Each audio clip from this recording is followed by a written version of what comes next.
what did you expect to find? An answer. That's not crazy, is it? How come I know so much? What the hell is going on around here? Who the hell are you people?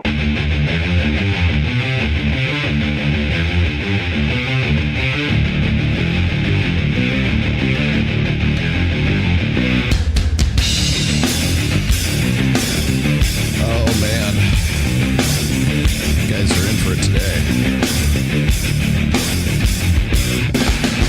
Anybody catch my show with Mike yesterday? Yeah, I'm going to get into that today. CBS dropped their documentary or series, whatever it is. I don't even know what to call it, but I'm going to get into that today. I am in personal studio today. Kyle has the day off. He's got a personal holiday. So I thought we would get real cozy on a nice stormy afternoon here in Las Vegas, which rarely ever happens. See how it goes.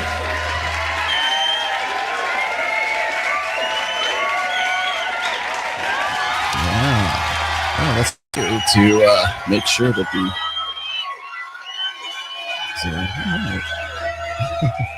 it's so funny. I'm so used to having Kyle now as my producer, so it's like, what do I do here? Okay, guys, so we're going to start off with knockout, and then we're going to stretch, all right? If you have not played knockout before, get in the back of the line. Michael Sartine is a coach, but he's not a basketball coach. I need this motion, and you're doing this In case there's any confusion. motion.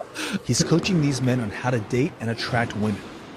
There's a high correlation between men who have never played team sports and men who suffer with women. We walk like athletes. Does everybody understand? And if you didn't walk like athletes, no more of this.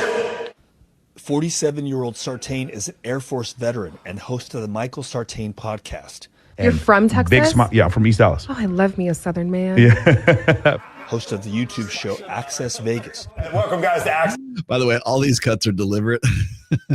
Vegas. You guessed it. We're going to have a great time tonight. Where he talks Hi, Laura. culture and dating with female influencers and models.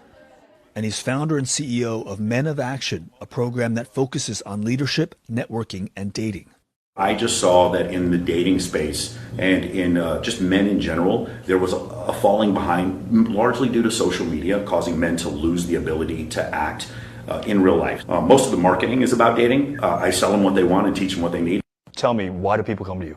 They'll see on my social media that I host these incredible events where there's a lot of really attractive women there. And we don't use money, and there's no drugs, and there's no alcohol. So a lot of people are there intrigued. Okay, so that was one of the trailers from Boys to Men. Why they named it that is anyone's guess. 6'2". Yeah, I'll meet you for a drink. 6'2". Yeah, let's go on another date. 6'2". Your mom's a little crazy. I'll get over it. 6'2". You don't make six figures. That's fine. 6'4". Get a criminal history? Don't show me. 6'4". You don't know English? ¿Cómo está? Married, your spouse should have all of the codes to your phones, email accounts, and social media accounts, and you should have theirs, period. If your spouse isn't trustworthy or safe, you need to head directly into this challenge ASAP. You are worthy of safety and peace. If you're hiding things from your spouse, let today be your Independence Day from secret shame and fear. You are worth finally taking a full deep breath. How did people respond to that? Not well, man. Let's go. Not well, dude. The idea that privacy and secrecy are the same thing. They've been conflated, and I think it's madness. If you will create a human with somebody, but you won't give them the code to your phone, I can't think of anything more insane. That's insane. There's a lot of dissonance going on there. Dissonance is like a kind way to say it. It's madness. The number of folks that call into my show that are like, I'm not going to give her my phone. And it's like, why? Like, what? I'm going to ask this one more time. Has anyone ever seen Chris Williamson with a woman? I need photographic evidence. What is on that thing? It's like, well, it's mine. What are you hiding? Every major pathology ends up, secrets fuel that, right? It's gasoline for pathology. And so, man, if you can't have a place in your life with the person you're ride or die with that you can say, can you check out my phone and get this picture off my phone? If that causes you pause, or worse, if your partner won't do that, yeah, man, you got to have that conversation like now. Right. See, is everybody using hypergamy as a cope? Oh, well, I'm like, man, well, sometimes you don't get no hoes, man. Well, my wife left me because of hypergamy. Oh, that girlfriend, the girl I was dating blew me off for the guy that was more handsome because of hypergamy. It's like, no, she blew you off because you were acting like a bitch. Women, yeah, well, sometimes you don't get no hoes, man. if you act like a bitch, women are going to treat you like a bitch. I mean, we were just talking about earlier about the soccer player. Rich, successful, good looking, and his wife leaves him because she wasn't feeling it, basically. I don't chase booty. Because he was too nice, too much of a fucking beta male. That has nothing to do with fucking hypergamy. So just that one example. I'm sorry, what? Alone tells you that it's fucking bullshit and it's stupid. It's an idea. But again, the guy that created it, the whole concept, Rollo Tomasi, is a guy that never got the hot girl he felt he deserved. And I'm like, man, well, sometimes you don't get no hoes, man. so the hypergamy is just his story, is his cope that he shares with the world. And so other guys feel the same way. They're pissed off because they didn't get the kind of caliber. Man, Corey, I would love to claim responsibility and authorship of the term hypergamy, but in no way, shape, or form have I ever claimed authorship of hypergamy. For women that they felt they deserved. So they go, oh, I lost her because of hypergamy. It's not my fault. It's just hypergamy. That's how women are. They just suck. Say my name. It's a cop-out. It's exactly. Not to blame yourself, but the reason why people don't have the things they want in their lives is a story that they tell themselves about why they can or they can't have it. Wrong.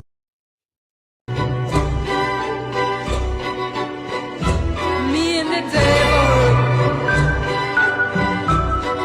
walking side.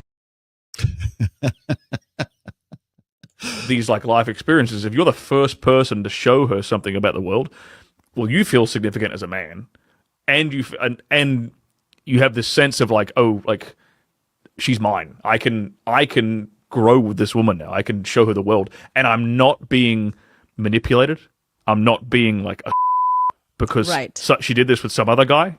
You know? And she's not likely to leave you because now she's associating all these incredible things with you, not with like, oh, well, I did this last week with Tommy and 2 years ago I went to Malibu with, like it becomes like you're just a number in the system as opposed to being. She's not comparing your experience with you to like this part. Right. Oh, this one was better. This restaurant was nicer. That trip to Dubai was nicer or whatever. Right. Like which is ultimately like, which disrespectful and it's like ungrateful. Right.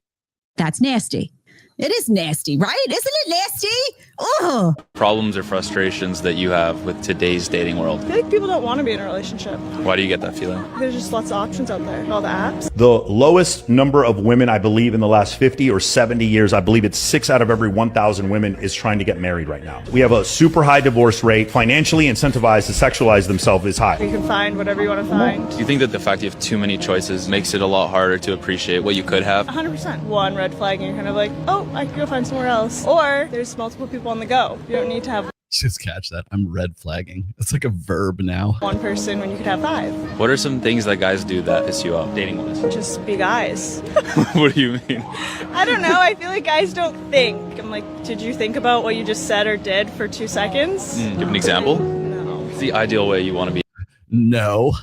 asked out? If a guy just walked up to me in a bar, I'd be like, this is creepy, I'm not giving you my number. Then also you're like, oh, online. There needs to be like a happy medium. Like I want to meet somebody through like a friend of a friend. If you could offer some solutions on how someone could better date or find love, what would you say? I think the grass isn't always greener on the other side. So work with what you have. If you found a person, figure it out. But also know when to leave. Because some people get too comfortable and stay. You need to know when to leave. She doesn't have the choices she thinks she has. She'll Drake and she'll think that she can get like this super hot male stripper to be in a committed relationship with her. Attractive women do not need dating apps in order for them to get dates that often we as men cannot anticipate because from woman to woman, the interaction is different. Gotcha, bitch. Really be your own people, dude. My 16-year-old just found out that his dad isn't his real dad anymore because of my bitter-ass sister. She claims it's for his own good. But in what way is that for his own good? When I found out I was pregnant with my son, I made the logical choice to pick the father that made the most money. His real dad was working at McDonald's for like $8.25 an hour. I don't want that as a man. And I got pregnant, and so I picked the richer dad. And although the richer dad didn't take care of him and hasn't been around, he does pay child support, and he pays a lot, and it pays for a majority of my rent. Well, my sister never liked that, and I finally let her have my son thinking I could trust him. And she tells my son and confides in him that his dad isn't his real dad. And now he went and found his real dad behind my back with my sister. And they are all trying to fight and get my son taken away from me. My son doesn't want to live in my house. We haven't talked in 3 days. I think it's the most miserable thing a person can ever do is ruin some shit like that. I picked the right choice. Now who's going to pay my bills now? Because now they also told that the guy that's been on child support all these years, and he's trying to come after me and sue me for all the money he's been paying. I think it's absolutely ridiculous. Like, I didn't do anything wrong here. Now, let me just say, I have no idea if this is real. I wanted to show you guys that one. And are middle-aged, and they feel like they can't argue with women their own age. They don't ever bring academics onto their podcast. They Excuse me? Yeah, not true. What do you know? See, once again, here we go with confident ignorance. And pretty much that's, I should have retitled this stream called Confident Ignorance. always bring on like barely out of their teens or actually in their teens OnlyFans models. Yeah, we don't actually do that. And they have felt left behind by women their own age. And now they're terrified other men are also going to leave them behind. So what they're really doing is trying to keep all these other men and boys down with them in the trenches. And it's like, no, let them go, man. Like, it's your problem if don't gaslight. Yes, please don't ruin anything for us. Like everyone into thinking you're normal. Are you quiet? Look, strong we're woman. Not asking I thought you were a strong woman. I hope you guys have a really good day. I'm leaving. Hold on. You don't look happy. Like, why are you like screaming on your podcast? There's pills for that. Like, go talk to a person in an office. Like, there's therapy for that. But You ever notice this, like when women don't have a logical answer, I should say women, like when anybody really doesn't have a logical answer, when they have no rational, empirical counter argument to anything, it's always an emotional reframe. And that's exactly, I put this in here because it's a perfect example of an emotional reframe. No, let's normalize the subjugation of women because we're telling men that they're too inept to grow. Okay, this is a logical fallacy. I believe men can grow. I've seen men grow. Like I said, I've grown to look up to many men in my life. I believe in men. And the people who tell these guys who are like just nodding their heads a lot. How old is this guy? Like 19? you women have to be down, like brought down, don't believe in you, don't like you, and are very, very dangerous. I've watched almost every single podcast you ever did for about a year and a half. So much so. All right, so we already know where this is going to go. Really made it. Didn't think you'd bring snacks. Please don't leave. You know what they say in French? Mi casa. Anyways. I love you too. Like a house tour? Don't worry, I won't show you the basement yet. You'll get to see enough of that later. I still leave you. Why are you sitting so far away? Come on, let's watch some TV. Want a drink?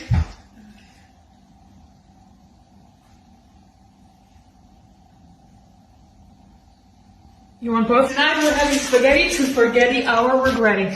What's that? You're already regretting the state? Don't worry, you won't be remembering anything by tomorrow. Hello? Where did you go? Hello?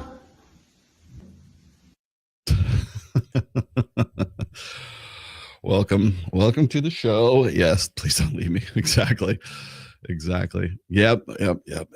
I thought that was, see, I was trying to end with something funny, but it's kind of hard to be funny these days because we're gonna talk a little bit about the new CBS documentary. It's not even really a documentary. It's hard to even call it a documentary. It's all 48 minutes long. Does that like count as a documentary? I felt like they could have been a series, but some of the stuff like Mike, I think Mike was probably a little bit, get this out of the way. Mike was a little bit more he's always going to be more diplomatic than I am, I think, in certain things. I have a lower tolerance for bullshit when it comes to, stuff like when people like I'm of the opinion that never attribute to ignorance what you can attribute to malice. I know it's supposed to be the other way around, but never attribute to ignorance what you can attribute to malice, especially when it comes to red pill, when it comes to the manosphere in general. I am in this studio again today. Kyle has a day off because he's got a family occasion. There's got something he's got going on right now, so we're gonna do that. So I have one big announcement that I wanted to start off with here really quickly, and that is that the 6th book, Reignite, is now done. And so now comes the process, and all the edits are done, I should say. So it's essentially going to leave my computer here and go off into the wild. I'm going to release it into the wild. So it will be coming out probably October, probably the first week of October, I think. And if all goes well, I hate to, like, people say, when is it going to be? And I'm like, oh, it's any minute now, man.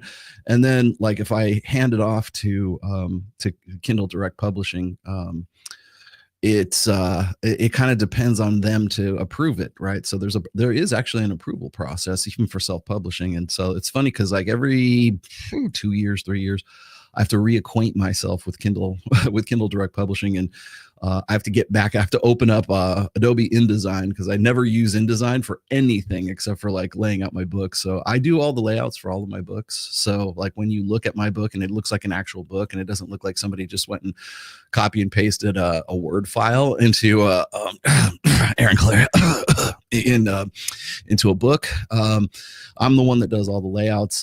The font is Adobe Caslon Pro 12-point type, so you can all read. So if you're like me, you can actually read.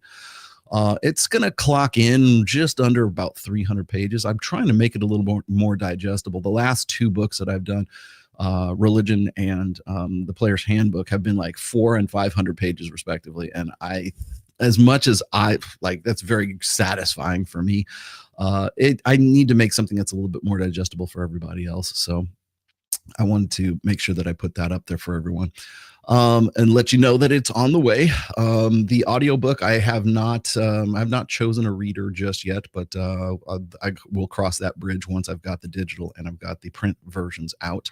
I usually do the Audible within a month or so after those 2 are released into the wild. I have a guide helping me with doing the Kindle version, the ebook, so that should drop. It will drop at exactly the same time as the print book. So something to look forward to. That's coming out. I am not doing Caffey dirty. He knows damn well what I'm talking about. We are, like, if you ask me and Ryan Stone, we are like complete, like, graphic design snobs because we have graphic design backgrounds. So like I've had people ask me if they could do the layout for the book. I'm like, absolutely not.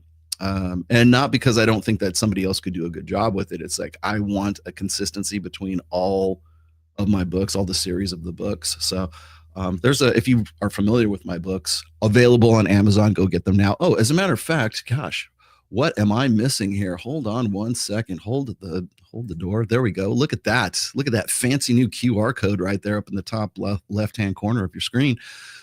If you use your phone to get that, now you can actually get QR codes for links, and that will lead you right to my Amazon for the first book, actually.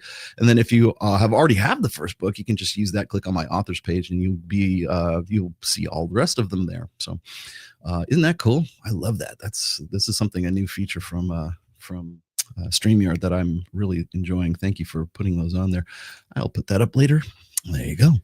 So, should I go back to Corey Wayne? Corey, I didn't come up with hypergamy. I'm sorry. I'm flattered that you think that I'm the one that initiated that, but no, I'm actually the one that popularized the expanded definition of it for sure.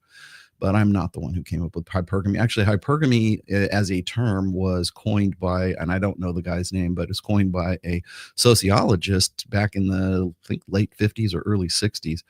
Who was looking for a word or some sort of term to describe the tendency of women in India's social caste system to marry up. And that's really all it matters. That's really the only definition it really served right up until around, right around 2002, 2004. And along comes Rollo Tomassi, who decides that it needs to have an expanded definition to it, simply because now we have a better idea of what women's mating strategies are. So it's not like something I just pulled out of my ass, Corey. So just saying. And thank you, Sam Botta, for defending me in the chat there. But the fact of the matter is Corey knows damn well I've been married for like 29 years. He knows damn well all this. He knows everything. The thing is, he just ignores it. Ignores every little last bit of it. So I wanted to talk about who's teaching our boys these days, and this is something that I kind of dug into about 2 weeks ago. There's a much deeper conversation that needs to take place here. When Charlie Kirk was assassinated, and let's say we can say that now. When Charlie Kirk was killed, murdered, I brought up the fact that it was on a sort of a sociological level. What you're looking at is a conflict between empiricism and emotionalism. And I was trying to come up with a few examples of that conflict in some of these videos that I just showed you a minute ago. And the best way I can describe it is that when you are in a conversation or in a debate with somebody who sort of disagrees with you, generally, at least from my experience anyways, I think this is a lot more common with online debate right now. And I mean online as in maybe it's Andrew Wilson going to whatever podcast to debate whatever feminist happens to be across the table from him. Or it could be Myron Gaines. It could be myself. It could be Mike. It could be anyone else. But the thing is when you get into these conversations, then you get into these debates, I think on a deeper level, I don't want to say philosophical level because it's not really philosophies. It's sort of conflict of interests, I think. And so when I approach a debate, I'm approaching it from a perspective of empiricism. I'm hoping that I have enough,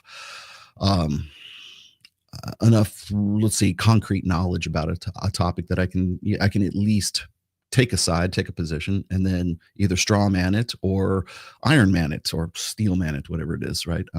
If you've ever taken formal debate in college, or if you're ever on like the debate team, those nerds on the debate team.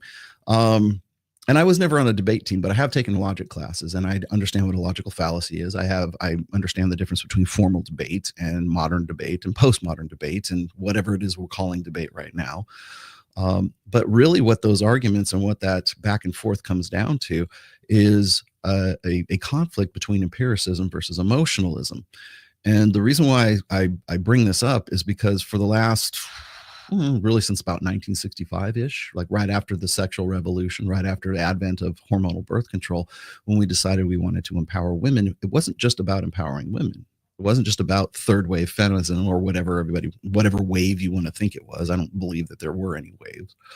But the idea of empowering women was not just about, hey, we got to put the little ladies into the workforce. Hey, we got to give them bank accounts. Hey, we got to give them line of credit. Hey, you've come a long way, baby. You can be an astronaut now and a mother at the same time, right? And it's not just about that. It was the empowerment narrative itself. And what has happened, at least in my observation and by my logic anyways, this is me spitballing here. I'm not going to go and give you all these super crazy examples and stuff like that, but just hear me out. I think the logic follows, that we have empowered women, but in doing so, we have also given rise to what is known as gynocentrism.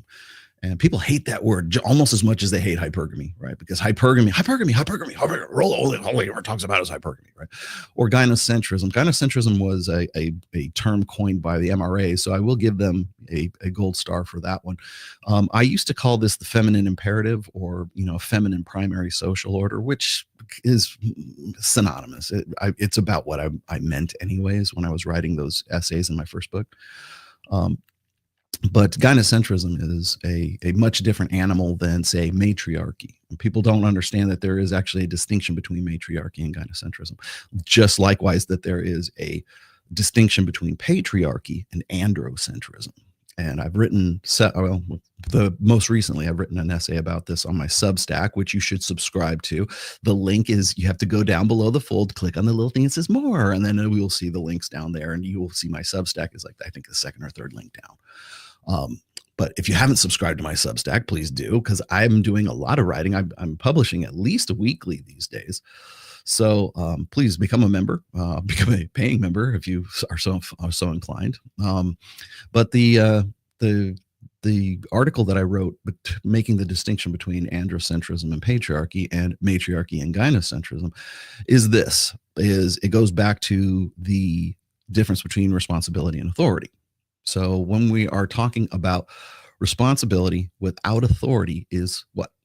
slavery, right? So what's the reverse of that? What's the converse, whatever, is that authority, 100% authority without responsibility is tyranny, right?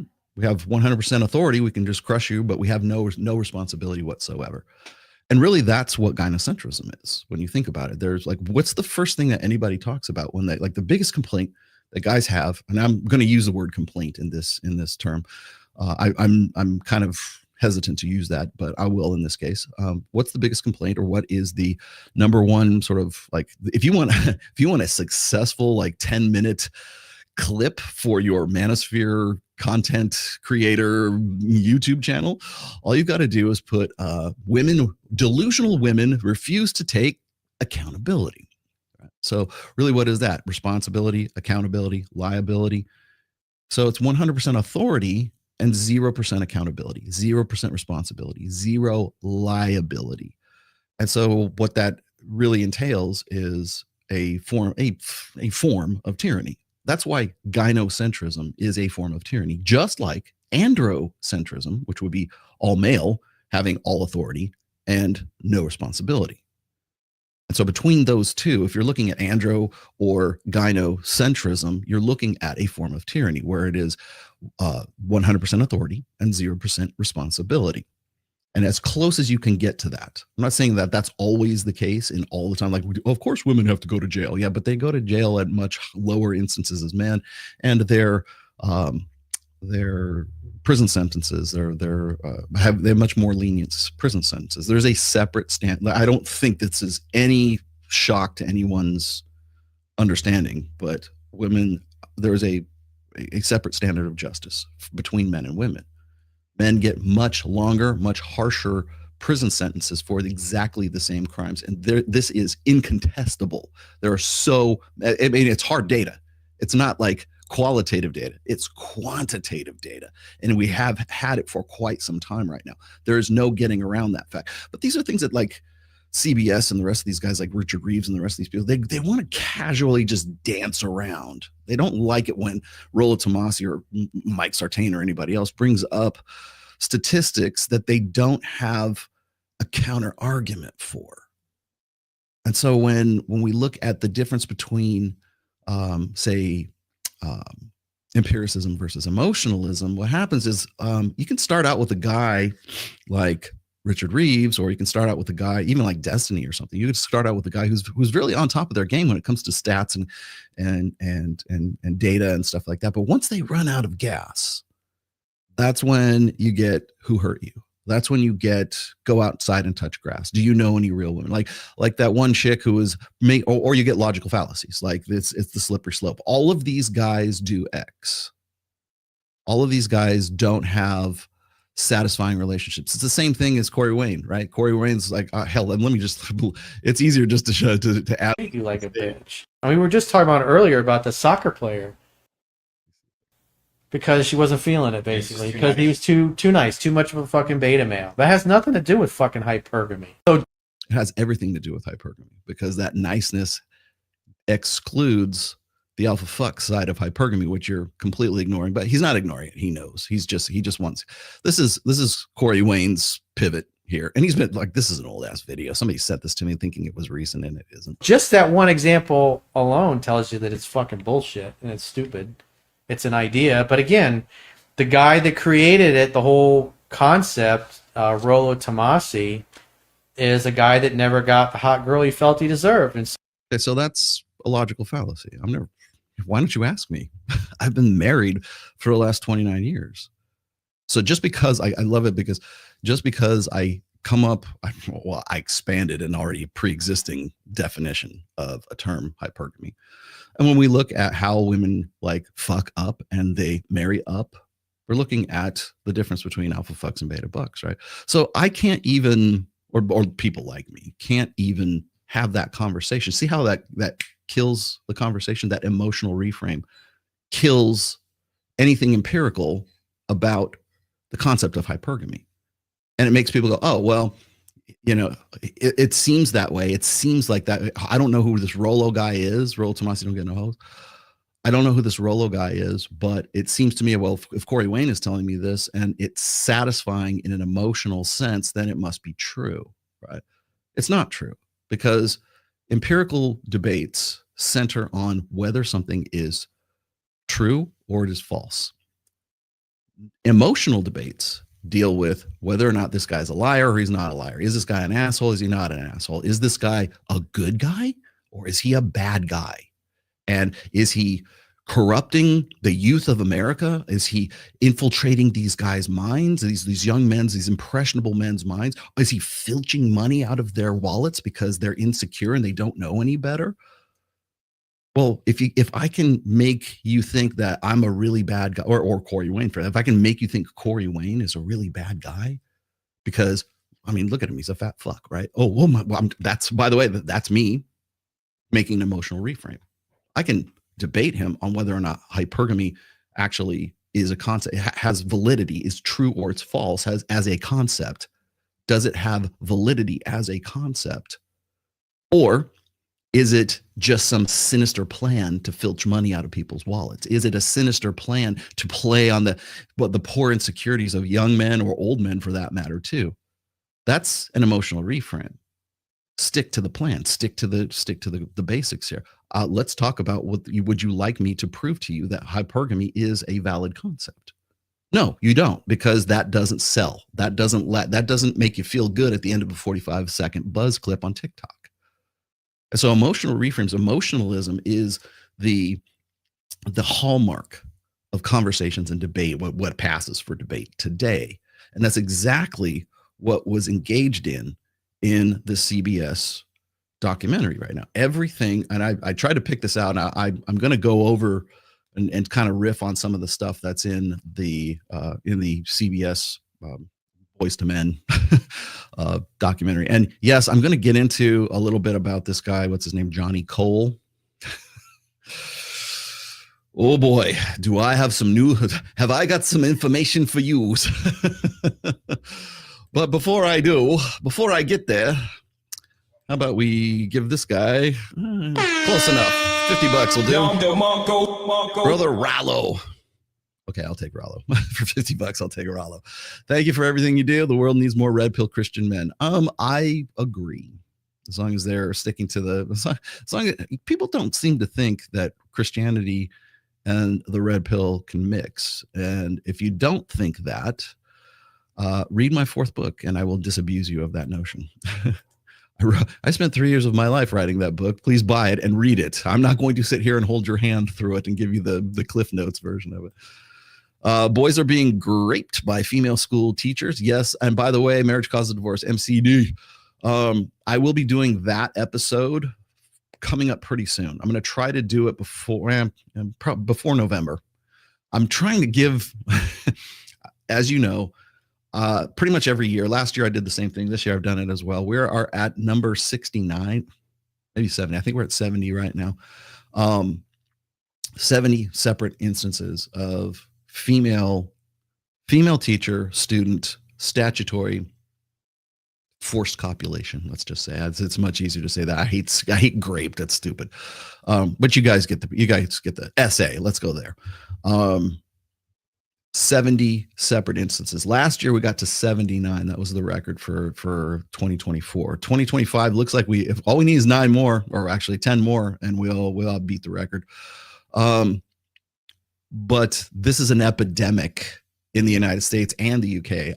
I've only been counting the instances in the United States. I haven't been counting the ones in the UK, although maybe I should. And then people throw other instances at me. They'll say, oh, well, what about this woman whose husband was a soccer coach, but she ended up sleeping with some of the junior soccer players or something like that. It's not a teacher. I probably could make an exception for some of those, but I wanted to focus primarily on teachers. And the reason why I started this in 2024 was because of exactly where we're at right now.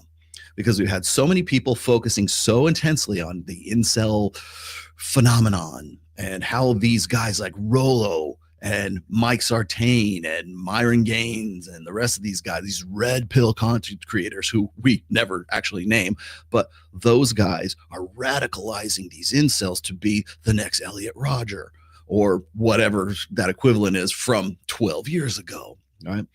And my point back then, as it is right now, is there are more in a month, there are more instances of female teacher student SA charges than there are, and that which is a felony, a criminal act, right?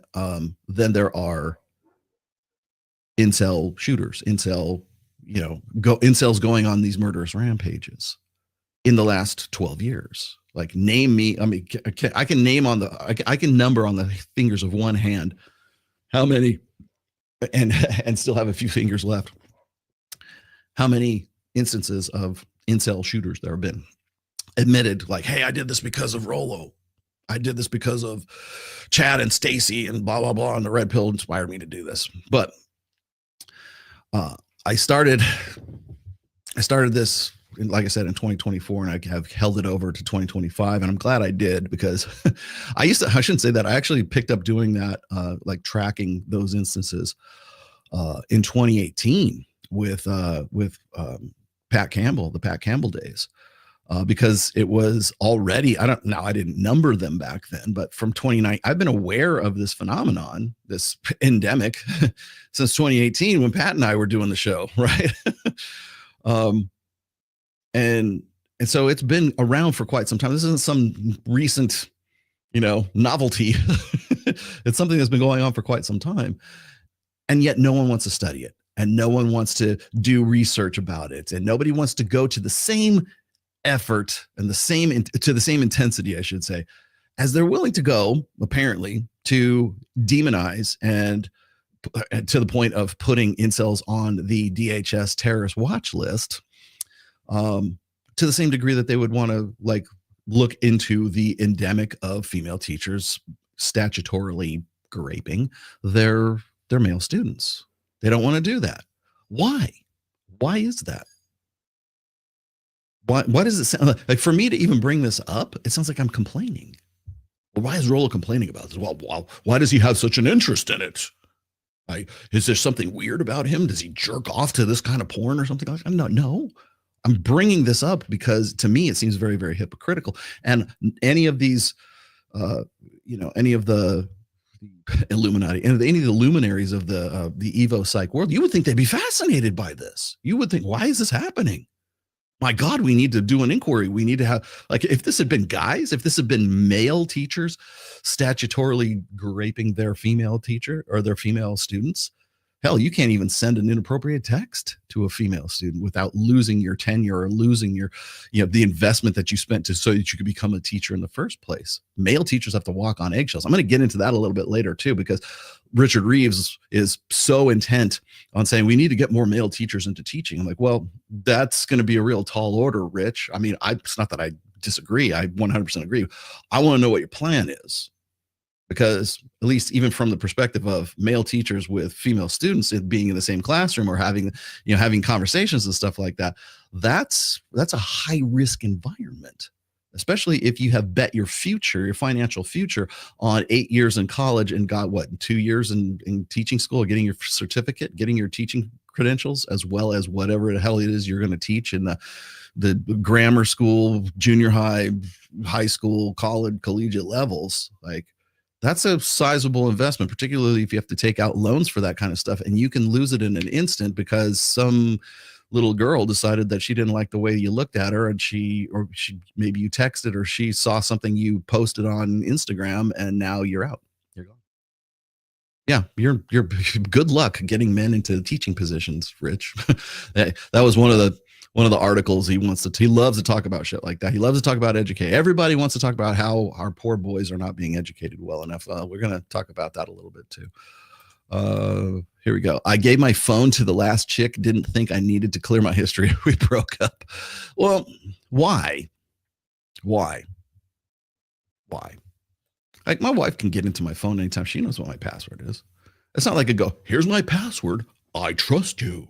No, she has it because if I die in the hospital, health update incoming soon.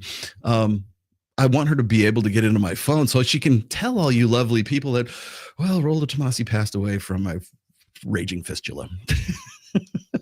Sorry, he's gone. You know, we're gonna fly the flags at half mast.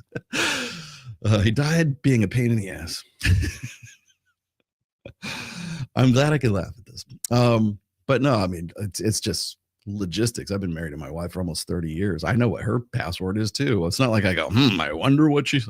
I know what she's saying about me to her sister. I don't need that. She's there's no secrets to the point where she's like talking in front of me. I know exactly what's going on there. I know what she's saying to my daughter. Oh, those are the only two people she communicates with. Well, her mom, but that's it. You know. I love it how that is like such a aggravating, like agitating proposition. Do I think you should? No, I don't think you should. I think it should be just sort of a matter of fact kind of thing. If you think you need to snoop through your wife's or your girlfriend's phone, or she thinks like vice versa, that's another conversation. There's something else going on there besides that, right?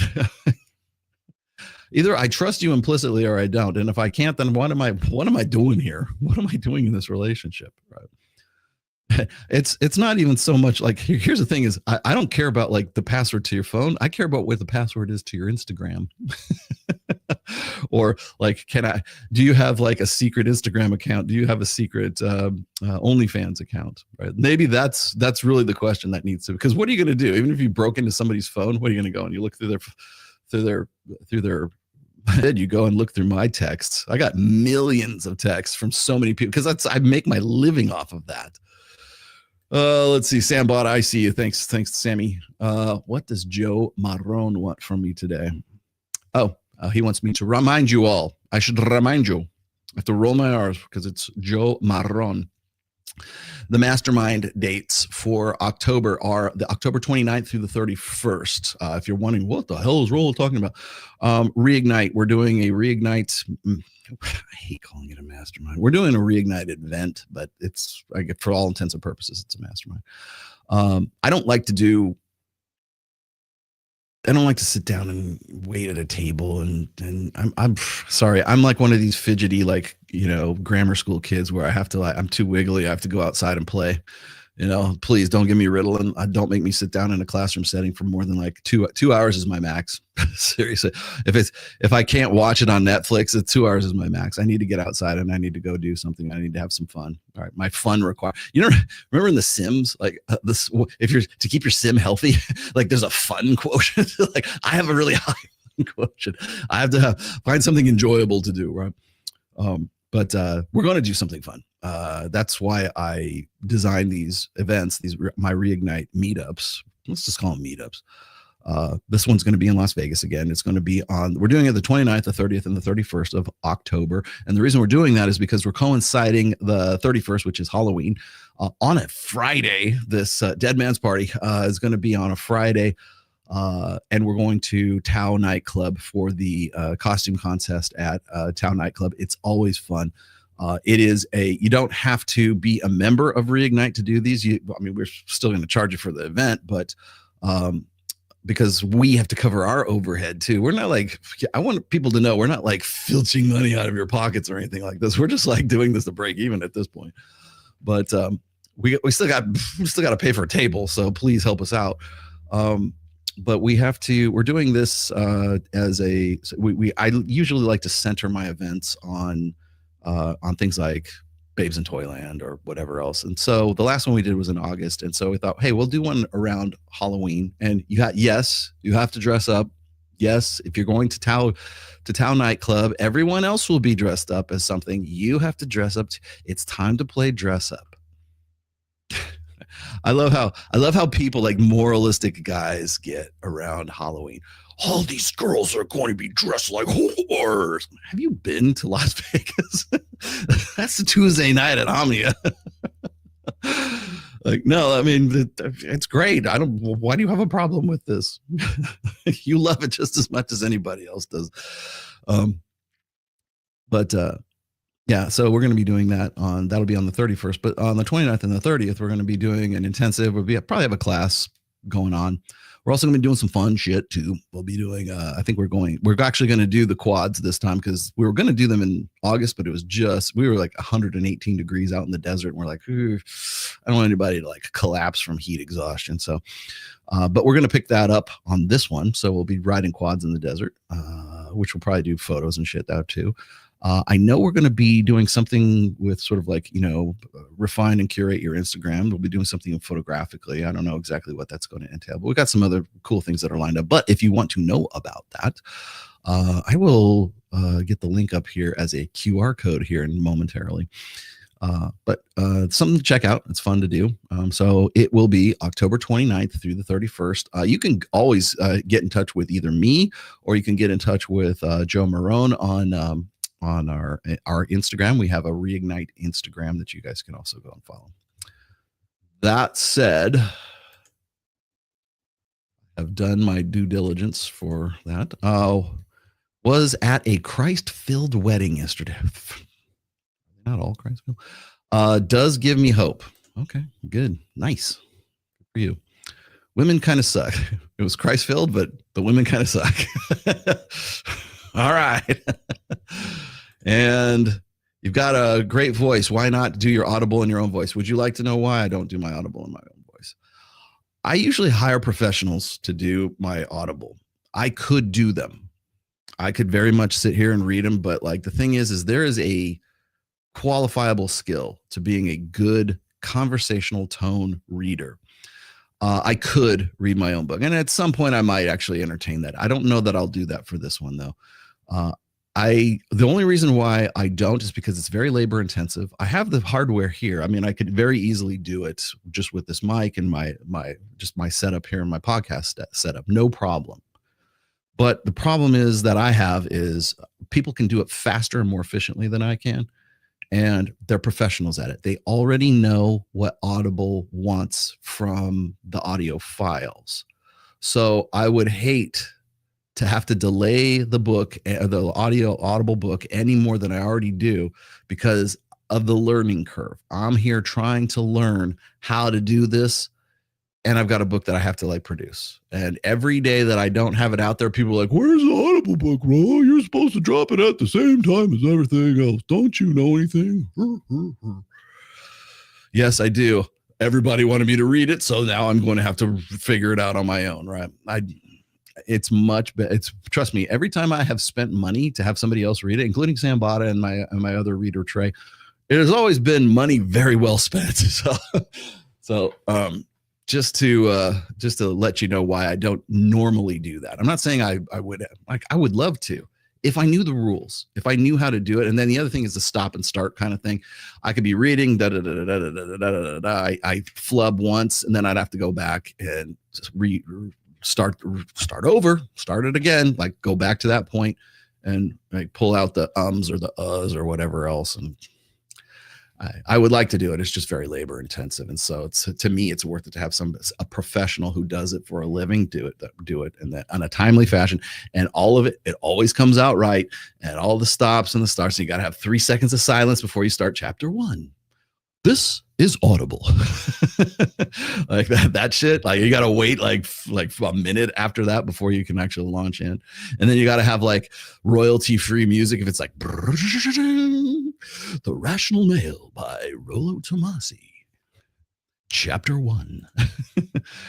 Can you do a red pill roundtable with Theo Von and PBD? No. How about no? I don't think that Theo I would, but I'm not sure PBD. I think I'm on PBD's shit list, and probably rightly so. Yeah, I think I burned that bridge.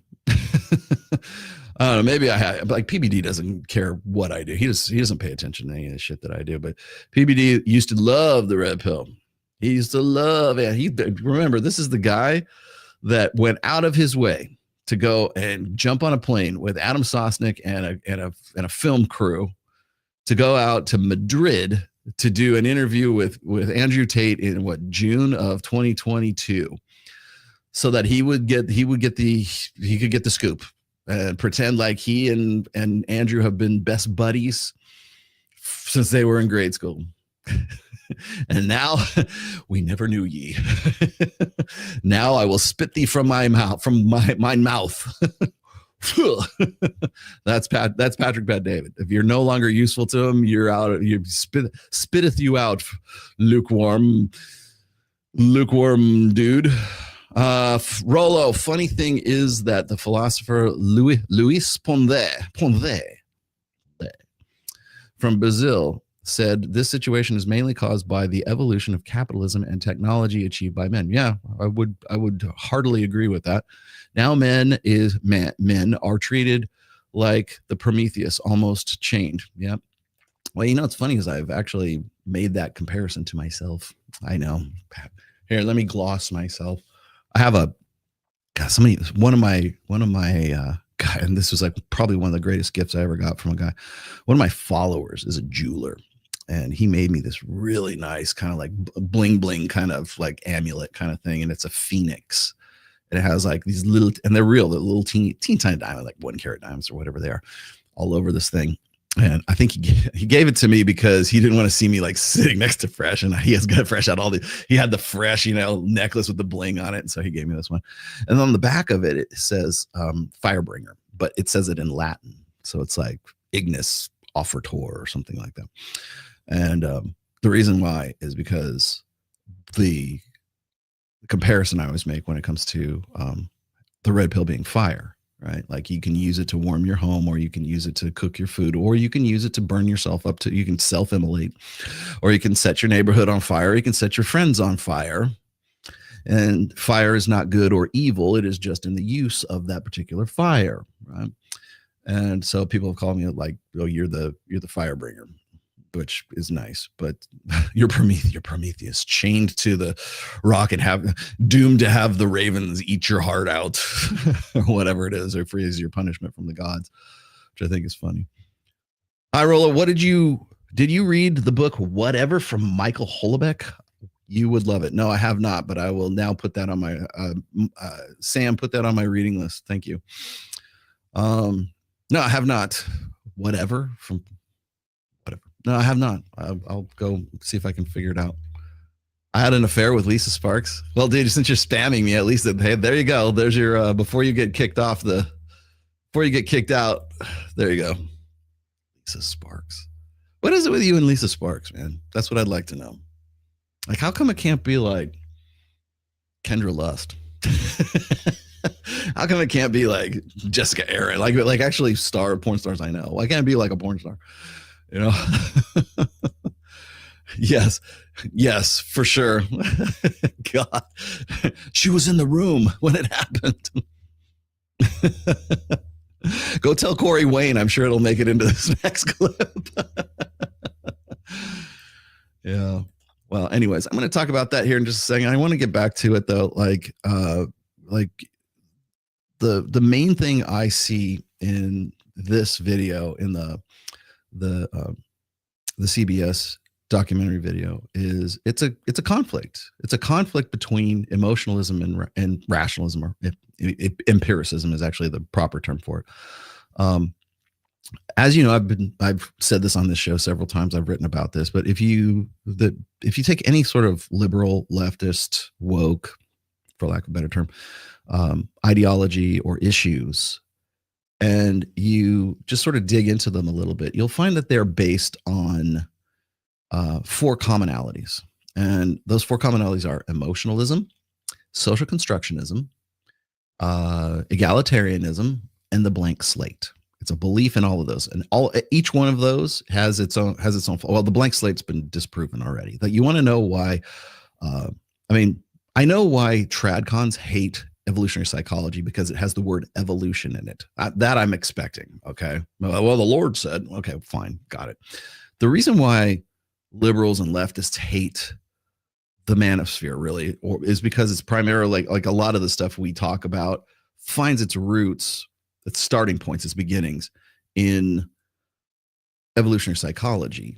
And then we take you can't blame us for that. Rob Henderson is like run me up the flagpole, worse than than Corey Wayne, but I do like Rob Henderson. I think there's still hope for Rob. Corey Wayne, there's no hope. But for Rob Henderson, like, Rob, I love you. I subscribe to your. I pay you money to read your Substack, bro. I subscribe to you on, or I follow you and subscribe to you on Twitter, because I think the guy, like, just his breadth of knowledge is worth it to me to do that. I do the same thing for Steve Stewart Williams. I do it for God Sod. I do it. Well, if Marty Hazelton ever would do a Substack, I'd sub to her too. I pay subscribe. I'm a paid subscriber of probably 5 different people on Substack, and I think like 2 or 3 people on Patreon. And it's because I think that the work that they're doing exposes me to information and data sets that I wouldn't necessarily go looking for myself. And that's why I really like Rob. But Rob seems to, he falls into the same trap that a lot of like sort of wokesy people fall into when it comes to evolutionary psychology, is that like the red pill, those manosphere guys, we're somewhere in between, right? We're not tradcons, at least by my estimate. We're not tradcons, and we're certainly not wokesy liberals, right? We're kind of in between. And like I said, that's why I punch both ways. But I punch both ways, but they all both punch my way. So I'm always dealing with some wokesy like Richard Reeves, who knows damn well what me and Mike are about. We've had him on our podcast before, like that one chick that was berating Myron and the rest of these red pill guys to God knows whatever that podcast was. They never bring academics on. They're bullshit. Mike brings academics on all the time. He's had David Buss on his show. We have had Richard Reeves on our show. We have people who are in the know. We have people like and I'll tell you this, if we don't, we're always open to ask those people. God damn it. We just did really? Okay. On the RAR squad. Would you like to know? I'll tell you why. Oh, wait. Before I do, hold on. Hi, Glenn Lawrence, or Glenn Lawrence's army, or your Spurg bot, brigade. Do I have to stop the show and actually tell you all about that? I was like midstream here. Like, would you really like me to do that? No, I'm not going to. I'll tell you why. I'll tell you later on. But no, I wanted to sort of want you guys to understand my premise before I dig in and start riffing on the CBS special, is that it's primarily based, that all the errors or all of the issues that I have with this can be found in those four pillars, right? Emotionalism, egalitarianism, social constructionism, and the blank slate. And that's the problem that the left has with guys like me, guys like Mike, is because we use evolutionary psychology to destroy emotionalism, egalitarianism, the blank slate, and social constructionism. And I'm also going to point this out, is if you find yourself on that side and you want to be an academic, Rob Henderson or anybody else for that, or I should say like guys like Date Psych, or guys even Orion Taraban and some of these other guys who are have a DR in front of their names. If you're going to posture yourself as being an academic of some sorts, understand that we're using your data, and data is data. How you interpret that data is where you have the problem. So when I use the data, and I'm using exactly the same data sets that Chris Williamson uses with Andrew Huberman, right? I remember when all that bullshit went down, when Andrew Huberman was like, oh yeah, it's a much better idea if you're on a date to take a woman from one place to another, go to 3 different places. And that way she has this continuity and she makes an emotional investment, and there's this association. And the first thing out of fucking Chris Williamson's mouth is, oh yeah, those pickup artists back in the mid 2000s used exactly this to weaponize it. How is that weaponized? It's all in the interpretation.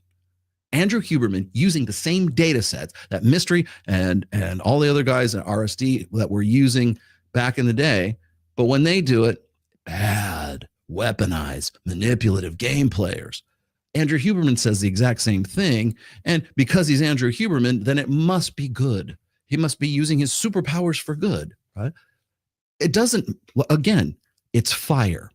How you use that is up to the person using it. Now, in Chris Williamson's estimate, Andrew Huberman stating exactly the same thing that Mystery stated back in 2006, 2007, or that's using the same. We've known this for decades, but when Andrew Huberman says it, it's novel, and it makes it onto a clip with Chris Williamson and his broccoli haircut. and makes it on that. He gets the props for that. When in fact, and even Chris knows that he damn well knows the pickup artists were talking about this back in the mid 2000s. Like, how does he know that? Was he following these guys back then? Because that's some pretty like specific, like oddly specific knowledge for him to have. So somebody told him that at some point, or else he's experienced it firsthand. Like, how does Chris Williamson know about that particular aspect of like the Venusian arts? Like, that's mystery method. That's like right out of the book. That's mystery method. How does he know that? So, but again, it comes down to what's the data and who is presenting it, right? If Andrew Huberman presents it, then it's good. If Rollo Tomasi presents it, womp womp, right? So it's basically who you like, who's on your team, who's your proponent and who's your opponent, and that's what it kind of boils down to. We can use this. So there's data, and there's the interpretation of that data, and that's where they hate it. That's where I get grief from Corey Wayne. That's where I get grief from Rob Henderson. That's where I get grief from pretty much anyone who wants to consider themselves an academic and they want to shit all over the manosphere. No, we're taking your data and we're just interpreting it in ways that you are unable or unwilling to interpret it. So if I go and I use here's a great example. It was either Rolf Dengen or it was Rob Henderson. I think maybe it was both. They were quoting these studies of these historical studies of how women are predisposed to Stockholm syndrome, which is essentially making my case for me when I talk about the alpha widow, but also the war brides dynamic.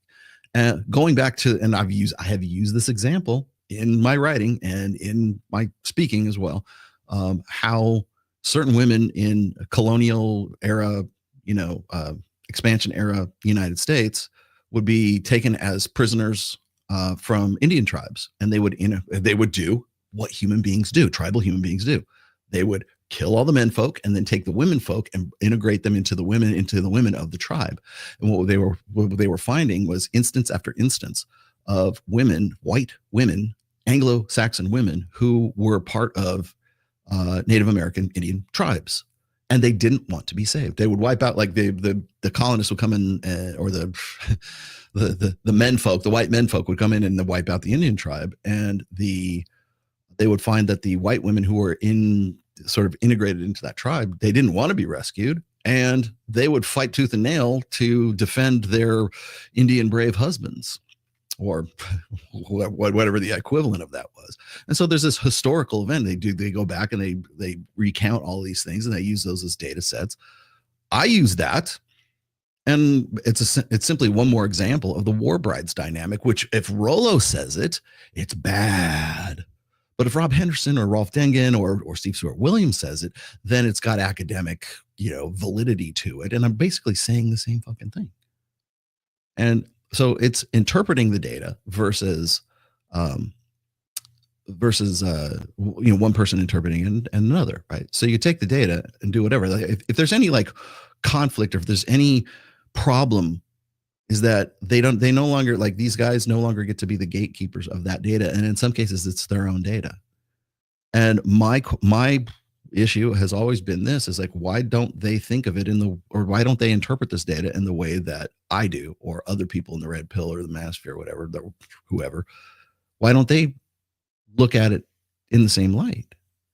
Well, the reason is because, well, their women are wonderful, right? And they might lose market share, and they might lose half their audience, Chris Williamson, and they might lose brand capital as a result of interpreting it in a way that seems to me most obvious. Like, I don't have the same interest. Like, I don't do YouTube to make a living. It's gravy money. Thank you very much. And please keep giving me, I could use some more super chats. Thank you.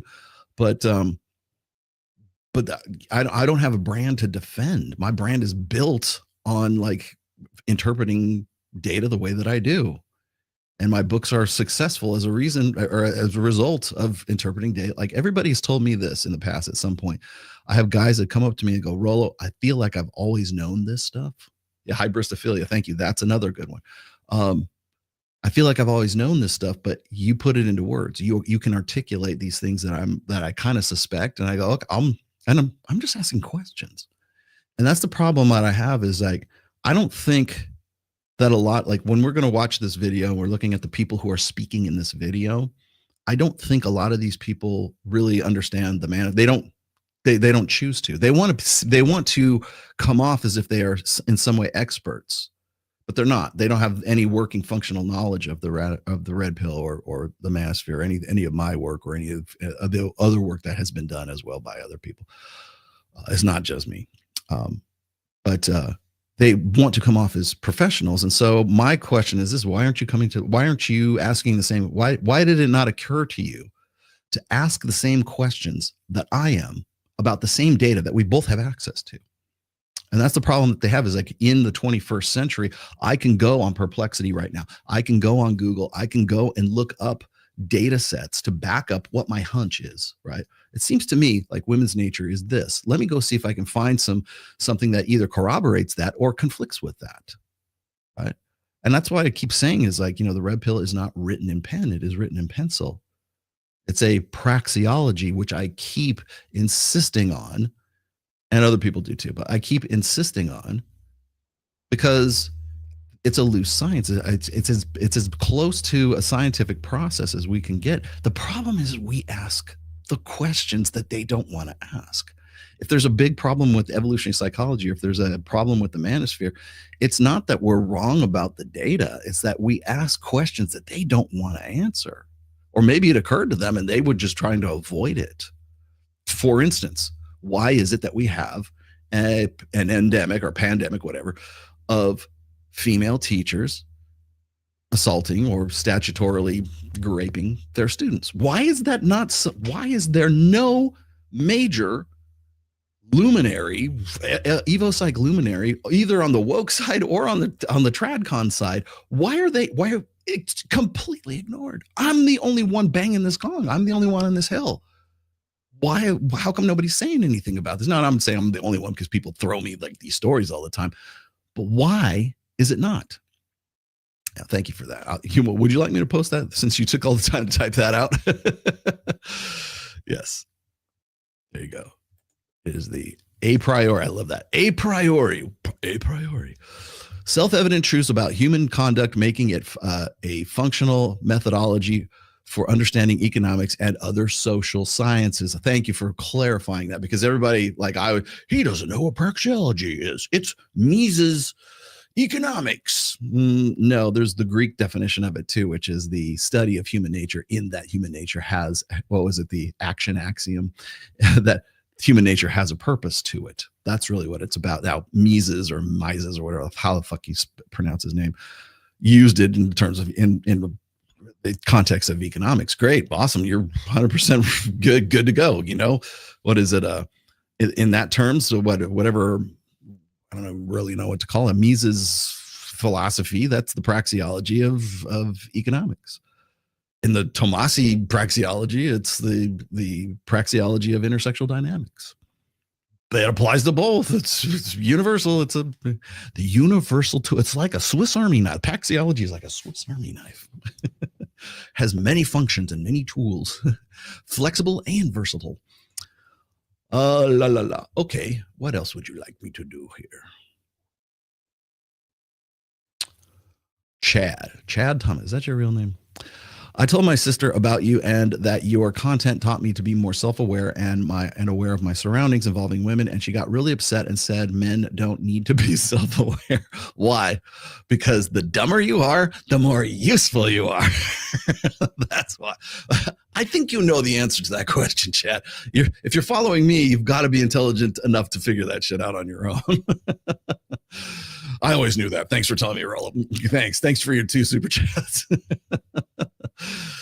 Yes, because an ignorant populace is a controllable populace. That's why. Would you like me to tell you in no uncertain terms? That's why. And by the way, that's not just your sister. That's everybody. Off topic, but question. Do you think some men can you just, if we're gonna do off topic, can you ask me like about Warhammer 40,000 or guitar? Like, oh look, Rollo, it's the guitar you put together and made yourself. Tell me about that. No, we're gonna say, do you think some men who became transformers? Why? I need that little sound bite, and then every time I want to say the word trans, I can just go why, whatever that, when like transforms from the car into the robot. Somebody send me that sound drop, and I will put that in there. That'll be the universal indicator for what. Do that because they believe life is easier as a lady than a man in society. Ooh, okay. Not wanting the burden of being a man, I guess. All right. Well, funny you should say. Gosh, that's actually not off. That's actually not off topic. Especially with part of the show we're going to get into here. Okay, I'll give you I can't give you the short version, but I can't give you the super long version either.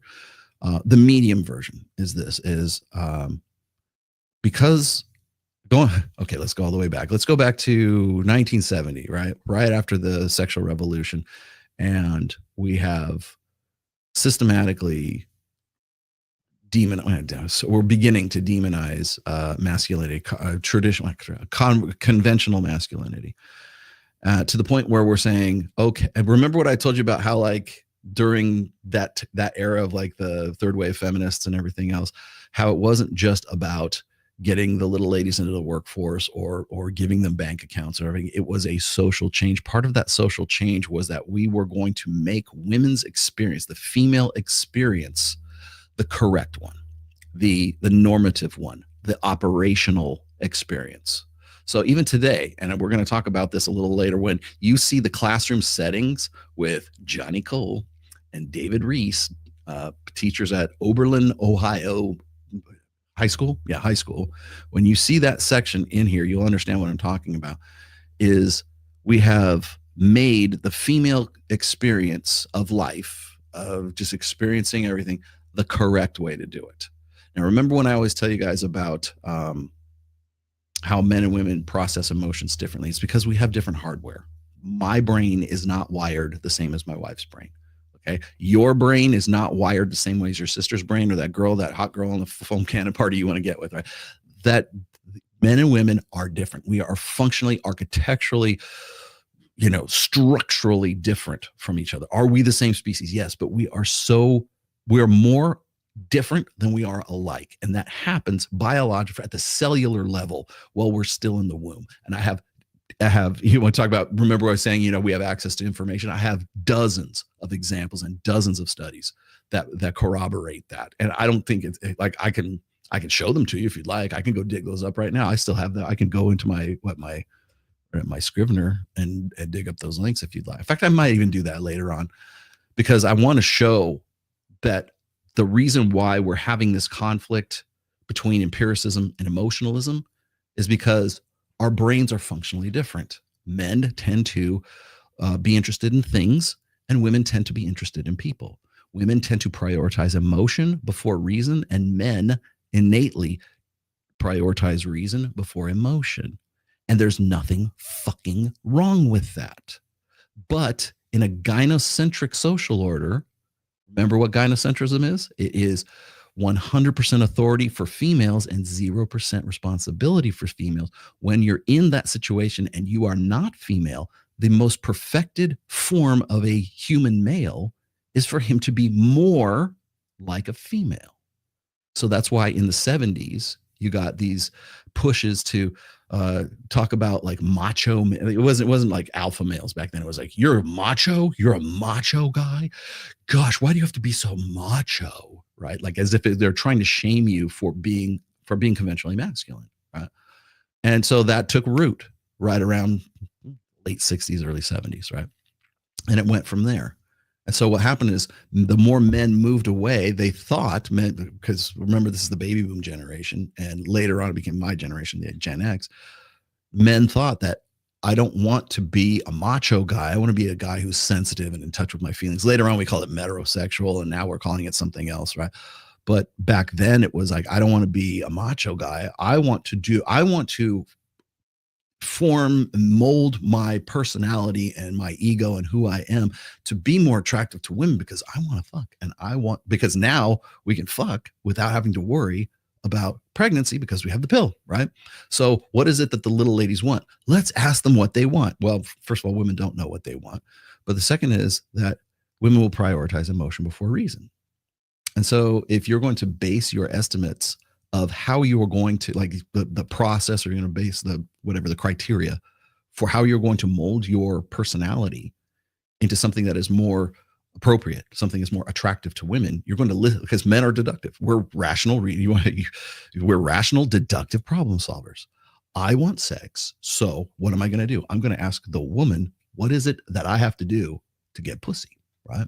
Oh, you have to do this and be kind and don't be a macho guy and blah, blah, blah, blah, blah, and all this other shit, right?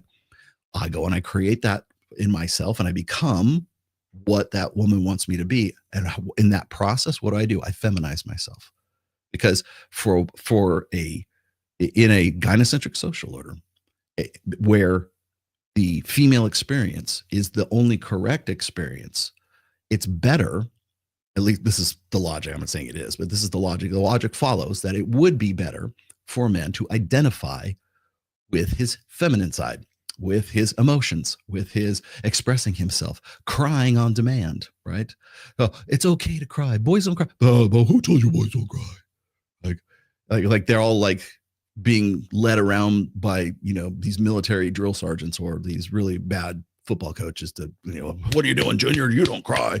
Nobody's doing that anymore. We haven't done that since the mid 70s. In fact, we have crushed that out of our, but you want to know why men today are confused about their masculinity and their masculinity in general? They're either confused by it because it's been sort of obfuscated from them, or it's been sort of, it's been confused, right? Or else it's demonized. It's toxic. It's gender self-loathing is what I've called it in the past. It's boys who like, I don't want to be a boy because boys are, when girls don't like boys, they like girls. So I'm going to make myself more like a girl. And so to answer your question, what is the logical extreme of wanting of a man or boy or whatever, wanting to identify with his feminine side, to actually become female physically, take hormone blocking drugs, have the surgery, get your balls removed, whatever it is that you got to do. I don't know, whatever it is. And when you have a mother who is on board with that madness, that all that does is compound and exacerbate that problem. And really what it comes down to is, again, emotionalism versus empiricism once more, because women prioritize emotion before reason. Men prioritize reason before emotion. That's not to say that there aren't emotional guys. There are. Emotion is part of the human experience. Rationality and reason should be part of the human experience. But the way that we prioritize is the guiding principle of how we ought to live our lives is based on feels before reals. How did that fucking happen? When did that phrase come up? I'll tell you when it came up. It came up right around the mid 70s. And it wasn't probably those actual words, but that's when that sentiment started to take root. And we saw it in Disney movies, and we saw it sort of supplanting and replacing shit from the 80s to the 90s to the early 2000s on our popular media, our popular culture, our music, in our religions, things like that. And so to be more feminine and to be more female, to identify with the female. And I want to also point out that this went hand. You want to know why I have such a problem with Jungian psychology is because people say, well, Rollo, you don't know anything about Jungian psychology. I know enough to know that it's been, at the very least, has been bastardized by feminist and female primary gynocentric influences to make people think that we all have a female side and a male side. That's a theory. That's a hypothesis that was created by Carl Jung in the 40s, man, or the 30s, something like that. Like Carl Jung did not have access to the same, even a fraction of the data that I have access to right now, that you have access to right now, the average lay person has access to right now. Those were hypotheses. Those were, I think this is the way it is. And we locked onto it and we standardized it and we made it seem as if this is it's a law. It's a religion. You look at like Carl Jung, he's a messiah. He's like Jesus Christ. And that's really one of the reasons I think God saw it has such a problem with it. Like God saw it is, but this one thing we both really agree on is Jung had some contributions, not saying he didn't, but it's time to move on. We've plotted the human genome since then. We have fMRI scans. We know what the synapses look like between men and women's brains. We also know that men process emotions and women process emotions much differently, particularly negative emotions. So why on earth are we still clinging to this old ideal of anima and animus? Why are we still clinging to this old ideal of, oh, you have a feminine side and a masculine side? I took issue with that with Destiny. Destiny's like, oh, a perfect person should be like, if it's a man, he should just have a little bit more masculinity than femininity, and if it's a woman, she should have just a little bit more, right? Well, ideally, wouldn't it be both? And then what happens when your masculine energy and your feminine energy are both, at parity? You're androgynous. As above, so below, right? You have a tit here and you have a pack here, right? You don't know what you have downstairs. You're a thing. You're an autonomous thing. You're sexless. And I was going to say androgyny leads only to stagnation. That's death is what that is, because it means you can't adapt. That's why we're a sexually dimorphic species. Men are men and women are women. We are different. The more we embrace that and the more we understand that, the better off we're going to end up being. I was talking with Mike the other day, or just yesterday. I was talking about how in the most gender equal societies, like Scandinavian countries, Finland, Norway, Sweden, Denmark, I guess too, all Viking territory, that in those societies where as close to gender parity as we can get, men and women tend to gravitate towards conventionally masculine and feminine roles when it comes to work and it comes to division of labor, whatever else it is. Oddly enough, given the freedom to do whatever the fuck we want, we tend to default to those gender norms. Why is that? Because perhaps we were hard coded that way. Perhaps evolution knew what the fuck it was doing, or God, or whatever you want to say. Well, nature took its course. Why is that surprising? And is that bad or is that good? Because a lot of people say, well, that's bad. Men should be able to be stay-at-home dads, and they should be able to be nurses, and they should be able to be librarians, and whatever the fuck, And women should be able to be policemen and I don't know, longshoremen. No, they shouldn't. There's specific skill sets there, and men have proclivities for those, and women have proclivities for others, right? I'm not saying women shouldn't work. I'm just saying don't make them police officers.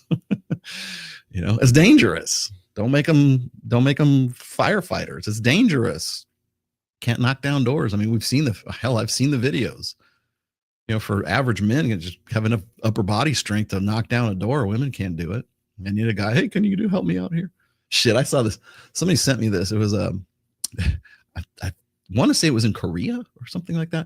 Anyways, there's this ceremony and they're supposed to fire this cannon. And there was a man on one side of the cannon and a woman on the other side. They're both soldiers, right? And the female soldier is supposed to pull the chain to fire the cannon.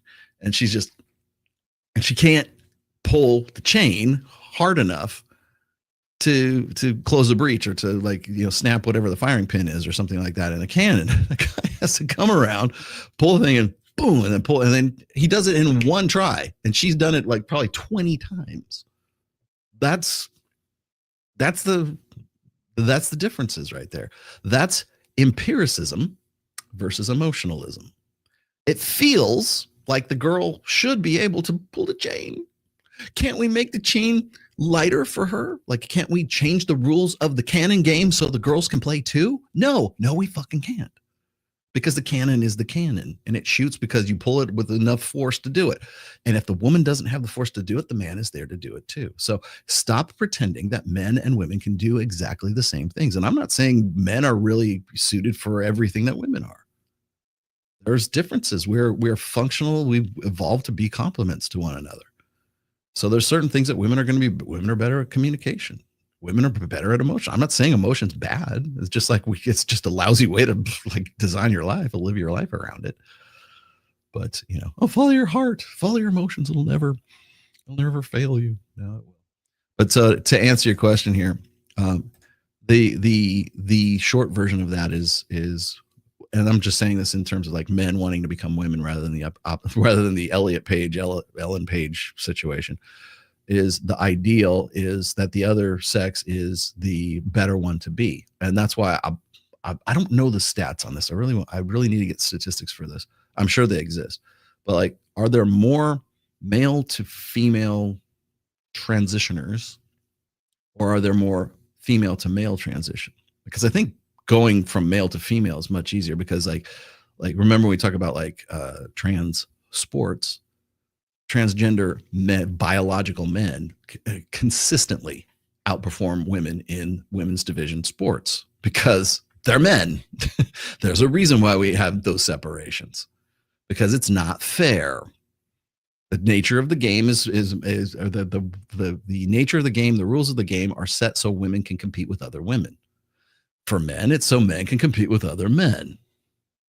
You know, I was going to say, I think it was Mike was telling me, like the NFL, maybe the NBA too, but the NFL doesn't have a rule that says women can't play. It's just women don't play because they'd get killed.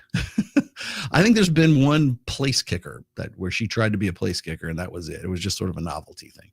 Or we'll have female referees. That didn't last very long. I think we had one or two female referees, like for NFL, like for American football americano, not the other kind of football. But yeah, because they're just not suited for it. There are certain positions and careers and functions and things that women are just simply don't have the natural, innate, evolved proclivities for. Can we just accept that? No, we can't, because we want to play this game that emotions are based on should. Women should be able to do these things. They should be able to transition to being a man. I don't know how that works, but how does that work anyways? But how do you go from, it's the Ellen Page paradox. It's like, how does that work? I mean, I guess you cut off your boobs, but like other than that, like what, do you attach something else? I don't, who's the donor? Anyways, 304s prioritize emotion. We should repeal the 19th. Well, that's funny. Repeal the 19th would be the empirical answer to that. That's never going to happen. It's not it's as empirical and as sound a reasoning as that might be, MCD, that is not practical. And that will never happen. Not in your lifetime and not in my lifetime. Unless the meteor comes, don't expect that to ever happen. How can one get one-on-one sessions online consult with you? You can email me. Here's how you do it. Tushar, you go down below the fold, click. See that little thing there? It's just right there. Wait a minute. See that little thing is like, it says more. Click on more. And it'll open up the description. All my contact information is right there. That's how you do it. It's one click away. So check that out. You can just email me. By the way, I don't think I've ever even mentioned this on this show, because I'm more concerned with the topics of this show than actually like marketing myself, which maybe I should be more concerned. All of the contact information, if you want to know what the names of the songs are that I play on here, all that's in there. It's right. What's the name of that song he plays at the end? I really want to get it. All it would have took was one click and you could have found out. I put it in every single description. That is the first song is called Told You So. That's my band, Jinx. And then the second song that I play on the outro, that is Giovanni Sanders, who's a very good friend of mine, and it is called Best Head of My Life, and that is available on Spotify. You can or Apple iTunes. You can even get that. Just add it to your playlist if you'd like. Mine is a little more complicated. You have to go to Reverb Nation and then download it, and then you could just have it. I probably should put it up on Apple iTunes or something like that. People probably would like it, but I didn't want to have, I don't want people to take it from me. It's my song, damn it. But so if you ever want that, but if you want one-on-one counseling with me, you can always just go to rtrationalmail@gmail.com. Do I have that? I think I might have that. Banners, don't I not? There it is. Look, you can put it in this banner right here. Oh, there you go. The http@rationalmail.com. There you go. That's where you need to go, my friend. Oh, look at the new banners. Those look great. I don't even use like this banner. I never even used this one before. That's cool. Yeah, that's how you get in touch with me. And yes, I do one-on-ones. So here's the process. If you guys if you want one-on-one consultations with me, and I call them consults, I don't call them, it's not therapy. It's not, I'm not here to solve your psychological problems. I will give you an analysis of what I see going on. But the process is this: you email me, and I prefer if you put in the subject line, put consultation or consult or something in there. That way I'll know, and I'll prioritize it, and I'll go right to it. And then what I'm going to do is I'm going to send you back my list of policies that you have to agree to before I set up an appointment with you. And then that has my pricing, and it has all, has all of the things that I get into, but I have to have you do that. So I'm legally covered, and you're legally covered too. So that's how it works. So all you gotta do is just email me at where did it go? Hold on, banners, there it is. This is where you get in touch with me, right? See, I make it so easy for you. But you can find this it's in the description down below. So you guys can go check that out too. Do you do that? Yes, I do. How should someone contact your advice? Okay, that's how you do it. Got it. Nice. Next. Off-topic thoughts on Total War Warhammer 3. Do you play, and what faction? I only have Warhammer. I have a Total War 1 and 2. I have not downloaded 3, although I want to get into it. The reason why I would is because the faction I want to play is Chaos Dwarves. That would be my faction for sure. I've always liked the Legion of Asgore. They've been my favorite for a long time. You know, the things about the problem I think that totally off topic here. Problem that I think Games Workshop is having right now is when you have like a really popular game like Total War, it's based on their old world fantasy settings, which like are next to it. It's impossible to find the miniatures, and the game itself is Warhammer the Old World, which is them just sort of like revamping the old the legacy game, which was Warhammer Fantasy Battle. And then there's of course Age of Sigmar. But Warhammer Fantasy Battle was actually a pretty tight system. It's just that it wasn't as profitable as they would have liked it to be a while ago.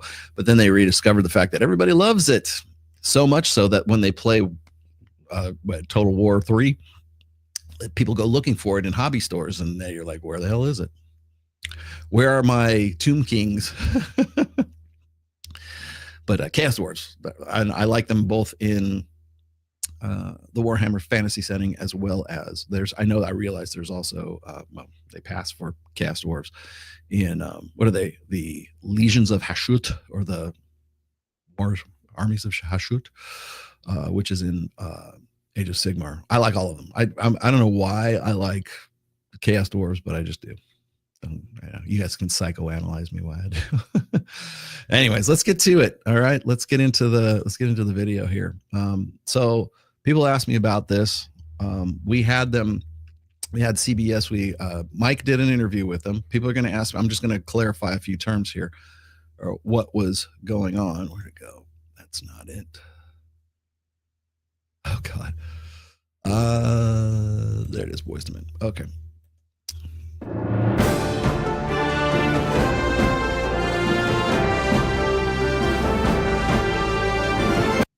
That's very serious, doesn't it?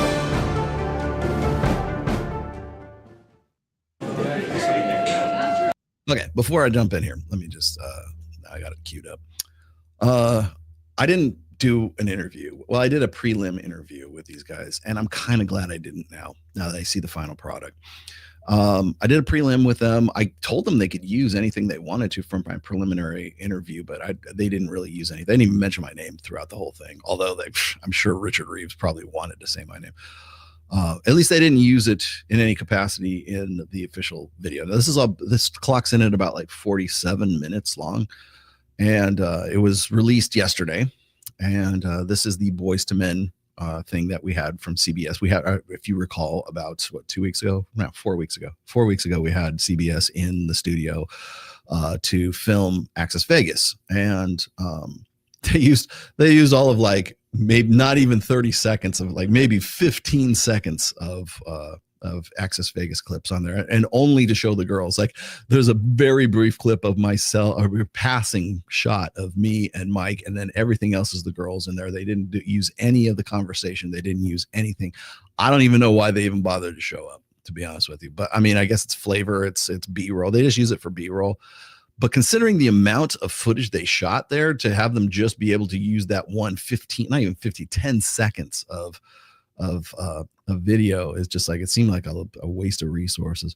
But they did do an interview of Mike, and I think Mike did pretty good. And the reason why I passed him off to Mike was for a few reasons. First of all, I didn't trust him.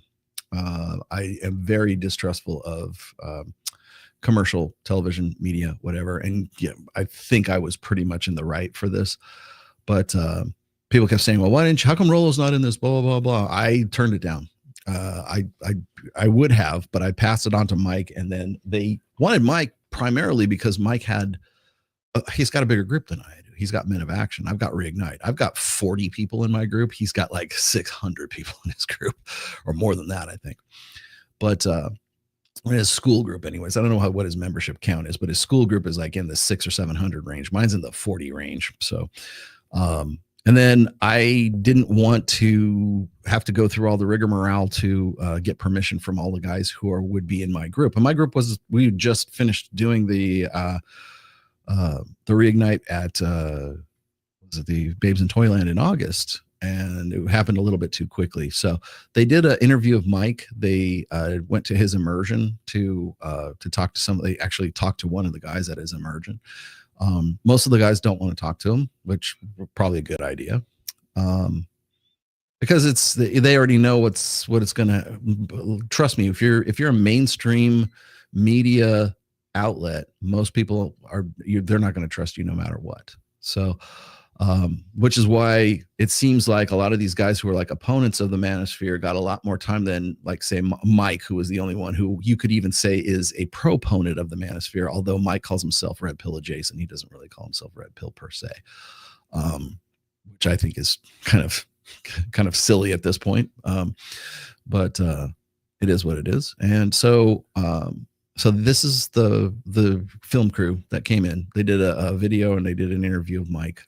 I passed them on to Mike, by the way, because I figured Mike was going to be able to sort of talk about his group better than I would. So that's why I passed it on. So here you go.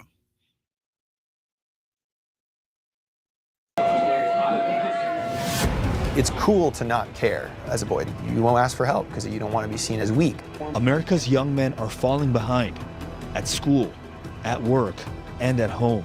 Society has these stigmas on the man. It's the latest development in a seismic shift decades in the making. We tore up the old script for women. We said, no, the future's female. You go, girl. Future president. Women can be anything. Incredibly inspiring, empowering script that we put around girls and young women now. What's the new empowering, exciting, and inspiring script for men that we've replaced that old one with? We didn't replace it. CBS Reports explores how boys and men are navigating a new reality. My question is what would they replace it with?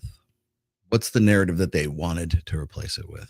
There's one of the things that gets me about this whole sort of series. Let's see if I can get this. There you go. One of the things about this whole series that sort of rubbed me the wrong way is it's long on rhetoric and short on like actual solutions.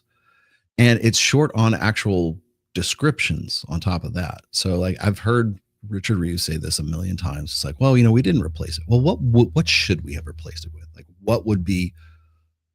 See, I disagree with him. We did replace it. We replaced it with get in touch with your feminine side, get in touch with your emotions, express yourself, be more like a woman. That's what we replaced it with. You want to know why boys are falling behind? Is because they are taught and raised and educated as if they are defective girls. That is incontestable at this point. And that's not me. That's Camille Paglia that I'm quoting in that. We teach our boys as if they're defective girls. We teach them as if that there's something wrong. And why is that? Well, like people have asked me that before. Like why is that the case? Right? Is it because we have so many female teachers? Yeah. Well, that's number one, because women tend to teach girls in a different way than they do boys, right? When boys are like me, right? I'm fidgety. I want to go outside and I want to run around. I want to go lift weights. I want to go play golf. I want to go do whatever the fuck, right? Men have a need to move, to be physical, right? And I'm saying every guy does, but I'm saying more than not. But the thing is like female teachers don't understand that. That's why men need coaches. That's why men need other men to help them teach, and they need to actually have a different I didn't used to be this way, but I'm a big proponent of sexually segregated schools right now. I think we need to have boys, girls, and girls schools.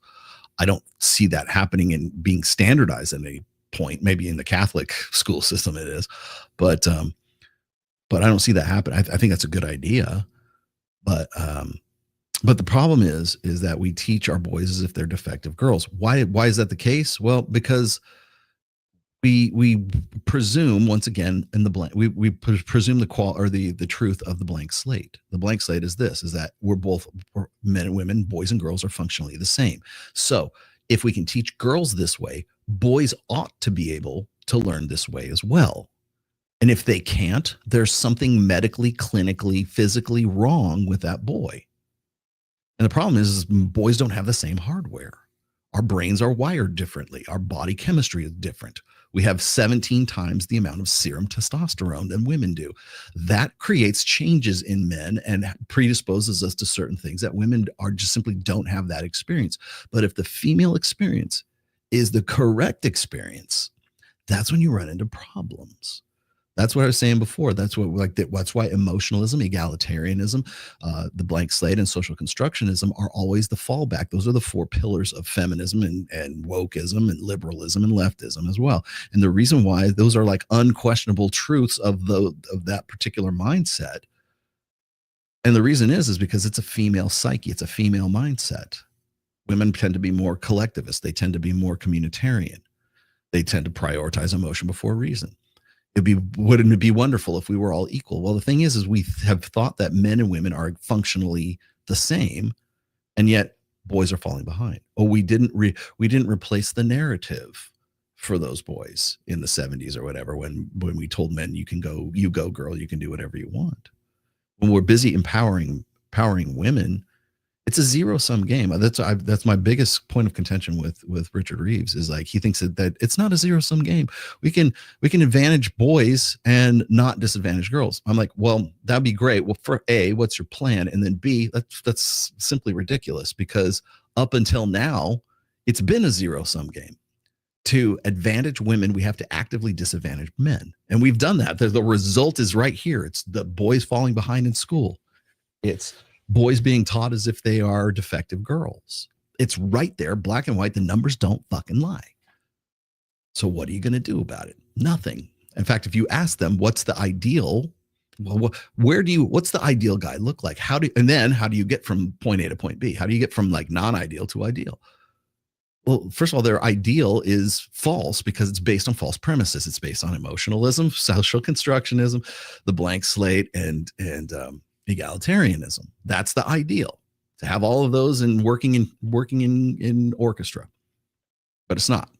I'll keep going here. The messages you get from the culture is that men should throw off anything that reeks of tradition and embrace anything that smells like modernity. Okay, once again, this guy, the black guy here, I forget, he's a senior fellow at like a conservative think tank or something like that. Again, this is conservatism being the flip side of feminism. Remember, just listen to the quotes. Society this. Anytime you hear someone say society expects this, society that, understand that 100% they are buying into social constructionism. Anytime you heard the word society in a sentence, it's the expression of a belief in social constructionism. There's so many successful women who are well educated, and they want a person who makes at least the same income as them or more. Welcome, guys, to Access Vegas. And the online ecosystem calling out to those left confused and struggling. There are probably people who would look at your program and listen to your pod and then listen to this interview and say, this guy's full of shit. I would feel bad if I didn't have 4,000 guys telling me that this worked. There's like a lot of like these influencers now that try to tell kids nowadays to use steroids and stuff like that. It's really appealing, especially to younger men who are. Can anybody give me a single example of an influencer that's telling kids to use steroids? They're like, well, I'm not sure what masculinity looks like. This guy has a roadmap and he's telling me what it is. Did you see that? We had Jordan Peterson, we had Theo Vaughn, we had Joe Rogan, well, and then Andrew Tate, of course, and Myron Gaines. Those are your red. That's who you get to choose from in the red pill.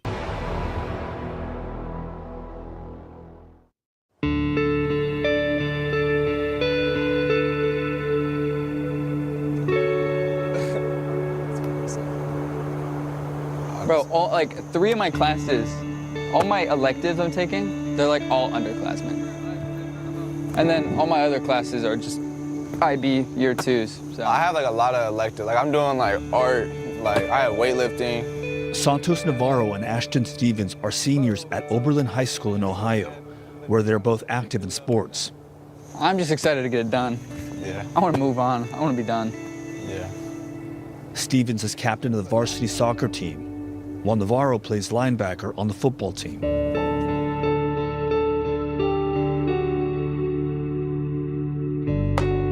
Navarro lives with his mother, Rosa, in an apartment near school. He's one of the roughly 20% of minors in the U.S. parented by a single mom. Now, we went over this, and I don't know if these numbers are accurate. I still need to check these out. 20% of minors in the U.S. are parented by a single mom. That seems very low. I think I've seen it as high as 50%, but they're saying that this is from the United States Census Bureau. I don't know what year that was drawn from. His parents divorced before he was a year old, and from the ages of 4 to 6, his father was in prison. So I love wearing stuff like this. Like it's literally just like, it's just different. And nobody else is like really wearing stuff like this at school. Like it has like a whole bunch of rhinestones on it. He says in middle school, he dealt with a lot of anger issues, but now that So we got this yesterday too. Where's Dad? Thank you, E. Jones. Yeah, well, he was in jail from when he was 4 to 6. I don't know if how relevant that actually is. Although I do know the kids are like a sponge when they're about 5 years old. So I don't know. Where is he in his life right now? Certainly not in this documentary. They're trying to make this out to be like he's being raised by a single mother. he's nearing graduation and adulthood, he's been thinking a lot more about the kind of man he wants to be. Every person is different, and like every young boy just like gets to decide what man they want to be. And I feel like the type of man that I would want to be is just definitely like dependable and open to the unknown. Okay, so that's really freaking ambiguous right there, but like dependable. Well, okay, there's nothing wrong. See, that sounds good. This is like sort of like sounds good logic. It's like, yeah, I want to be dependable, right? It's very appealing, especially to a tradcon way of thinking. But like, what does dependable mean? To me, dependable, like I'm going to take care of my mom. Sounds pretty good, right? Am I going to be serviceable, and am I going to be self-sacrificing as a result of that dependability? That's another thing. So Navarro's classmate Ashton Stevens is one of the nearly 70% of U.S. minors living in a 2-parent household. He's an Eagle Scout, skateboarder, and proud brother to 2 sisters. I keep the boards around just because I like the vibe. Every time I get a board or break it, I'll just throw it on the wall. Stevens says he's also spending more time. Let me jump on this real quick. CBS will not show Access Vegas because they're older guys, but no, they did, but only very briefly. Like they just like kind of just whip right past it. Can't push raise men like defective women. Yeah. These days, thinking about his future. The kind of man I want to be when I get older is a man who gives, a man who is willing to work hard. The word strength is a very broad word, and when you say, I am strong. So essentially he's setting himself up for a life of servitude. That's to him, to be a man is to be a servant, is to be sacrificial, is to put other, remember you'll get this in the, there's actually a very extensive part of this topic in my new Reignite book, but it's the idea that men are self-sacrificing, that are to be a man. I should say this: to be a man is to be a martyr, right? Is to be self-sacrificing. It is to make other people more important than yourself. It is to when I talk about mental point of origin, there's an entire there's a whole section, a whole part. Like I usually section my books out into like probably 5 or 6 sections, and then there's chapters in all of those. There's a whole section that's dedicated to mental point of origin, and this is a really good example of mental point of origin. What kind of man do you want to be?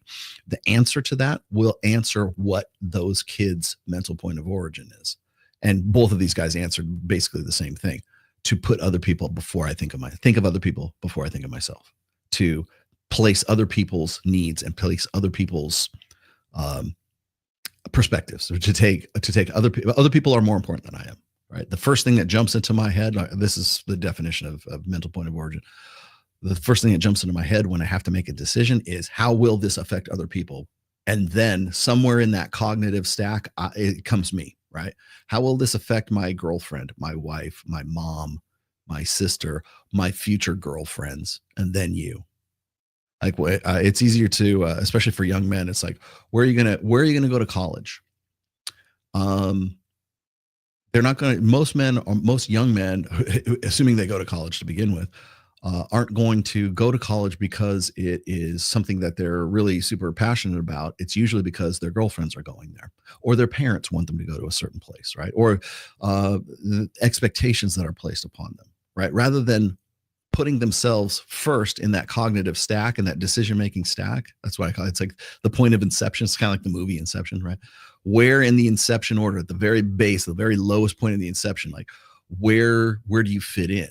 And mental point of origin should be yourself at the very base of that. It's not to say that you're a selfish prick. That doesn't mean that you don't think of other people. You absolutely do. They just come next. See what I mean? You're first and then other people. It's enlightened self-interest.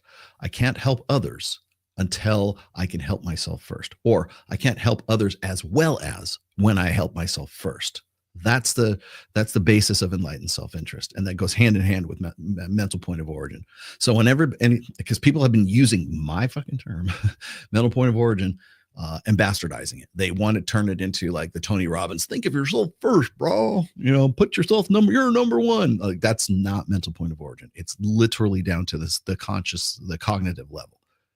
And you'll notice that all these kids, when they're asked that question, they spontaneously say, well, I want to be serviceable. I want to help people. I want to, it's anything except, like, none of them said, I want to be a doctor.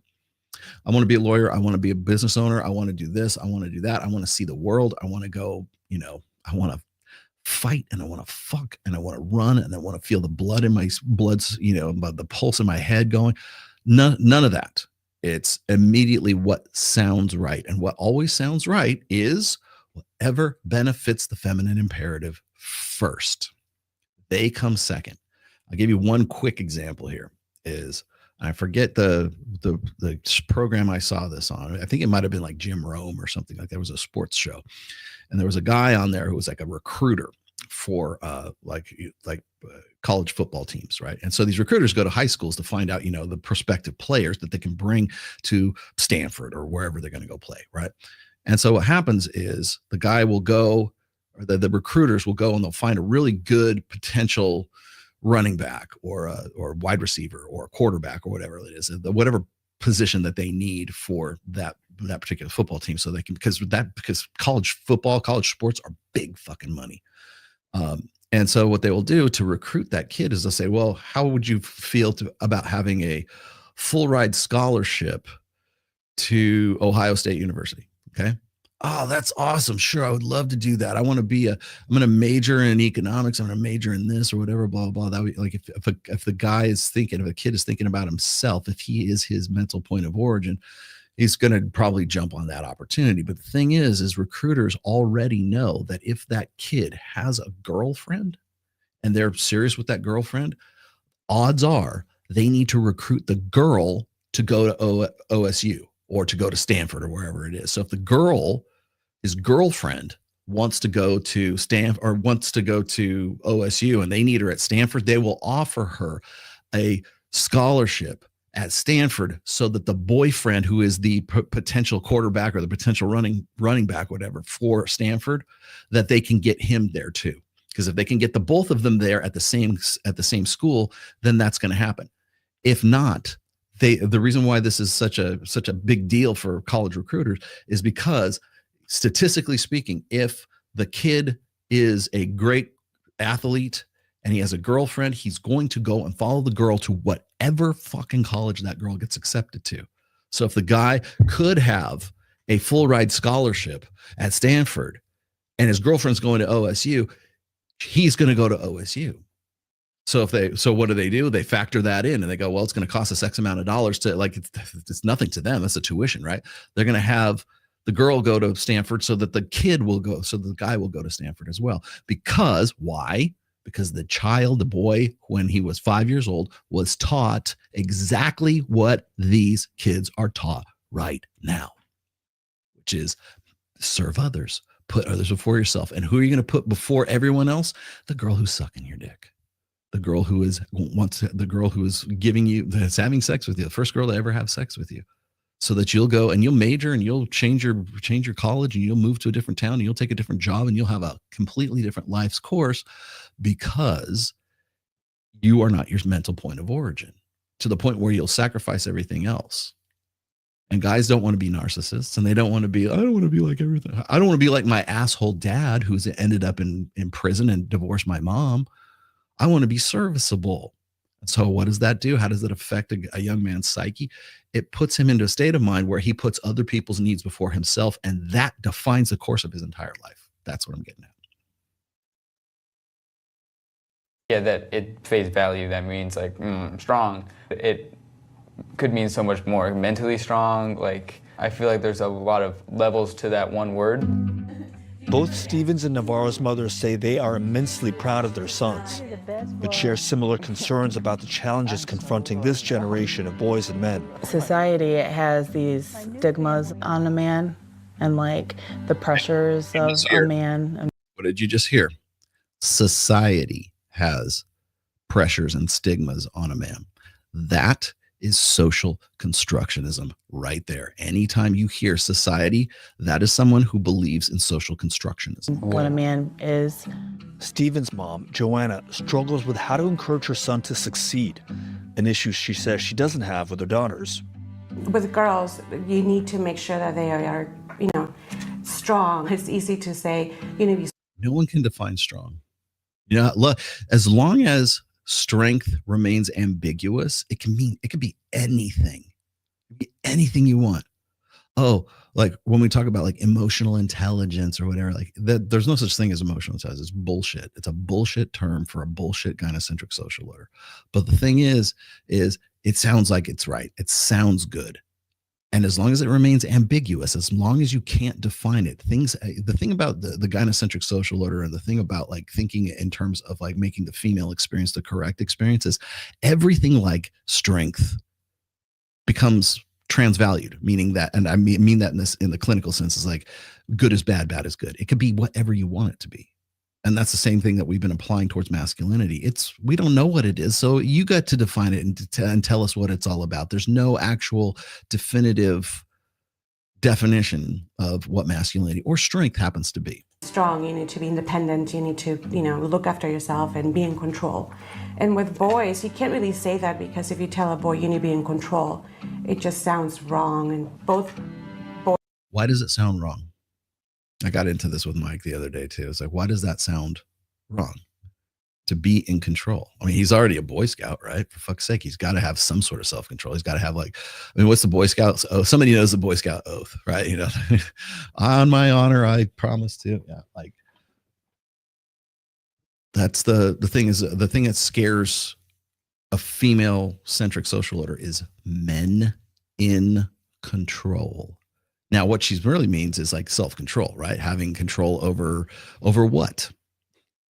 Over prioritizing yourself above other people, making yourself useful. The kid already said he wants to be useful, but using the term control means tyranny. Control means control. That's what that means. But when we're referring to women, we want women to have control. I don't say self-control, to control. Boys and girls are important because I have a daughter who's an amazing kid, who's successful, who's strong, who's independent. And then I have a son who I also want the same for him. Is there amongst young men? But you don't, because you don't want him to have too much control. A sense of confusion about what it means to be masculine today? Yeah. I in some ways, the big question that young men are asking today is, how should I be a man? And that's because there isn't a clear script anymore for what that looks like. Richard Reeves runs the American Institute. But there used to be, and we demonized it. There used to be, and now we've turned it into something else, right? There used to be, There used to be a clear, like I would not be having this conversation with my grandfather. The greatest generation. I would not be having that conversation because the shit just simply didn't exist. They knew like men were men, women were women, and we knew what our roles were. We knew what exactly we're supposed to do, and we knew exactly how things worked out, and we didn't have any. It's not that we didn't question it; we just didn't have any questions about it. It just is what it is, right? And the problem is like he and myself and other people as well. If you've been born after 1965, anyone born after 1965, you are a feminist. You have in some way, shape, or form, feminism and gynocentrism has molded or shaped the way you think about things, myself included too, by the way. Now it takes a while to sort of like unfuck your thinking, but the very fact that I'm aware of that is something that you want to talk about red pill awareness. That's really what it is. It's being aware that not everybody used to think this way, right? I can talk to my mother-in-law who's from a much different generation, and she's gone through all this stuff through the free love generation and the sexual revolution and Woodstock and the boomer shit and everything else. And I can remember when there was a stigma for single mothers. Now it's a point of pride to be a single mother. Oh shit, we just showed one right here, and but the thing is, it's like there used to be. But what did we do? Well, we did replace it. We replaced it with female supremacism. We replaced it with gynocentrism. We replaced it with standardizing and making the only correct way to live your life is for men, anyways, to be perfected is to be more female. We did replace it. There is actually a template, but the thing is it goes against everything that our evolved differences dictate for us. For Boys and Men, a nonpartisan think tank focused on research and advocacy. Why the need? Why did you decide to start this? It's a much more challenging time for young men to figure out their place in the world than it was.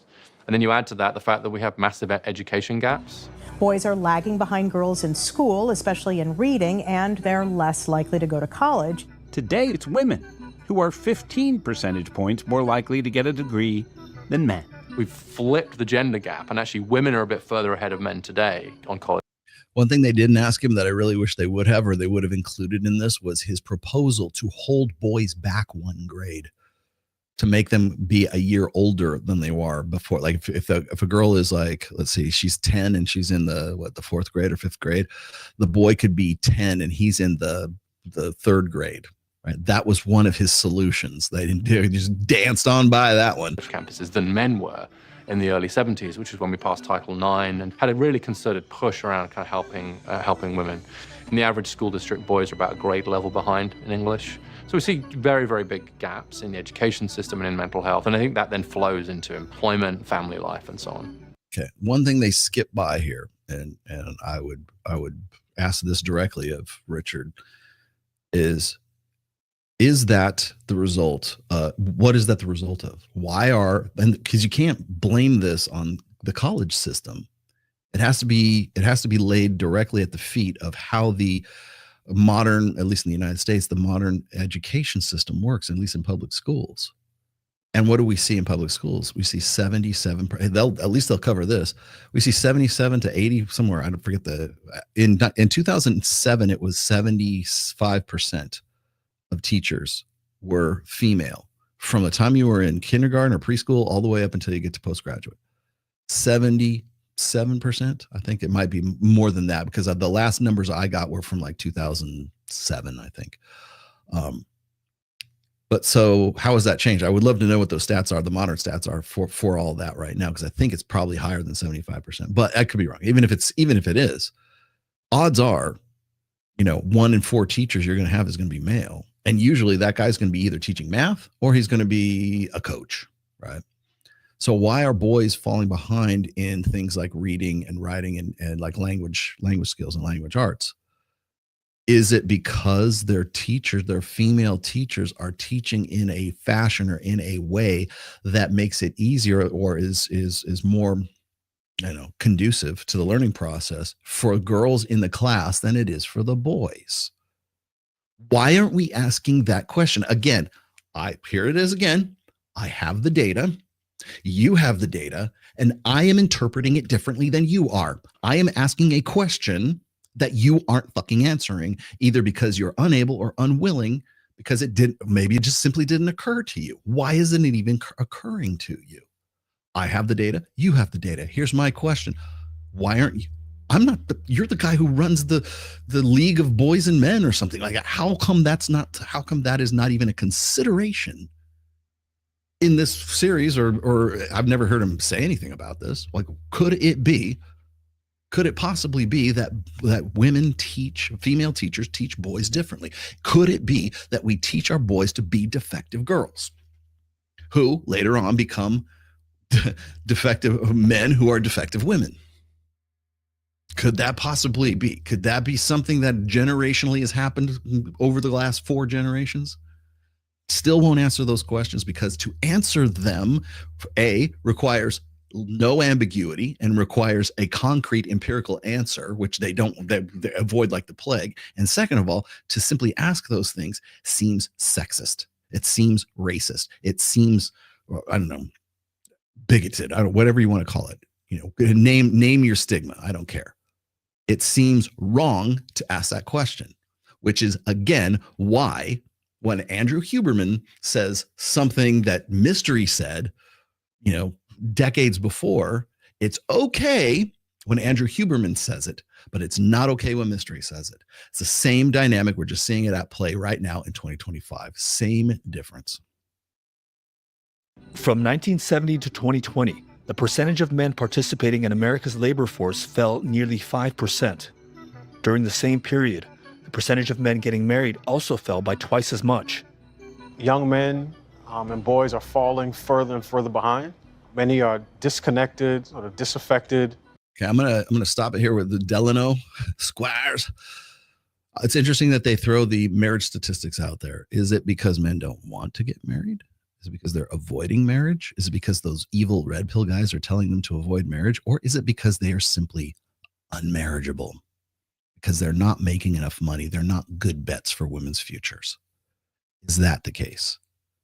Because it would appear to me that if boys are falling behind in education or are not even considering going to college, it's not Rollo Tomasi that's convincing them not to get married. It's women selecting them out. It is simple, practical Darwinism that is selecting them out. Don't have a clear life path. Delano Squires is a research fellow at the Heritage Foundation with a focus on family and education. The second wave feminist movement was extremely successful at directing resources towards women and girls, whether that's in terms of education, in terms of the economy, in political representation. Help me reconcile, because I think this is a point that many Americans would be confused by.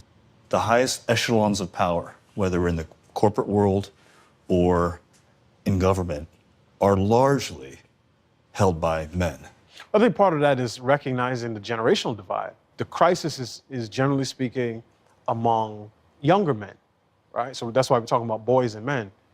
The people in power obviously are older men, and eventually they're going to transition from those roles.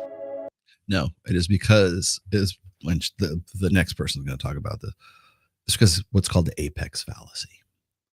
There are nothing but men at the top levels of like influence or whatever. And by the way, that's because a lot of those guys simply earned their position to get there, or they fought their way, clawed their way to the top.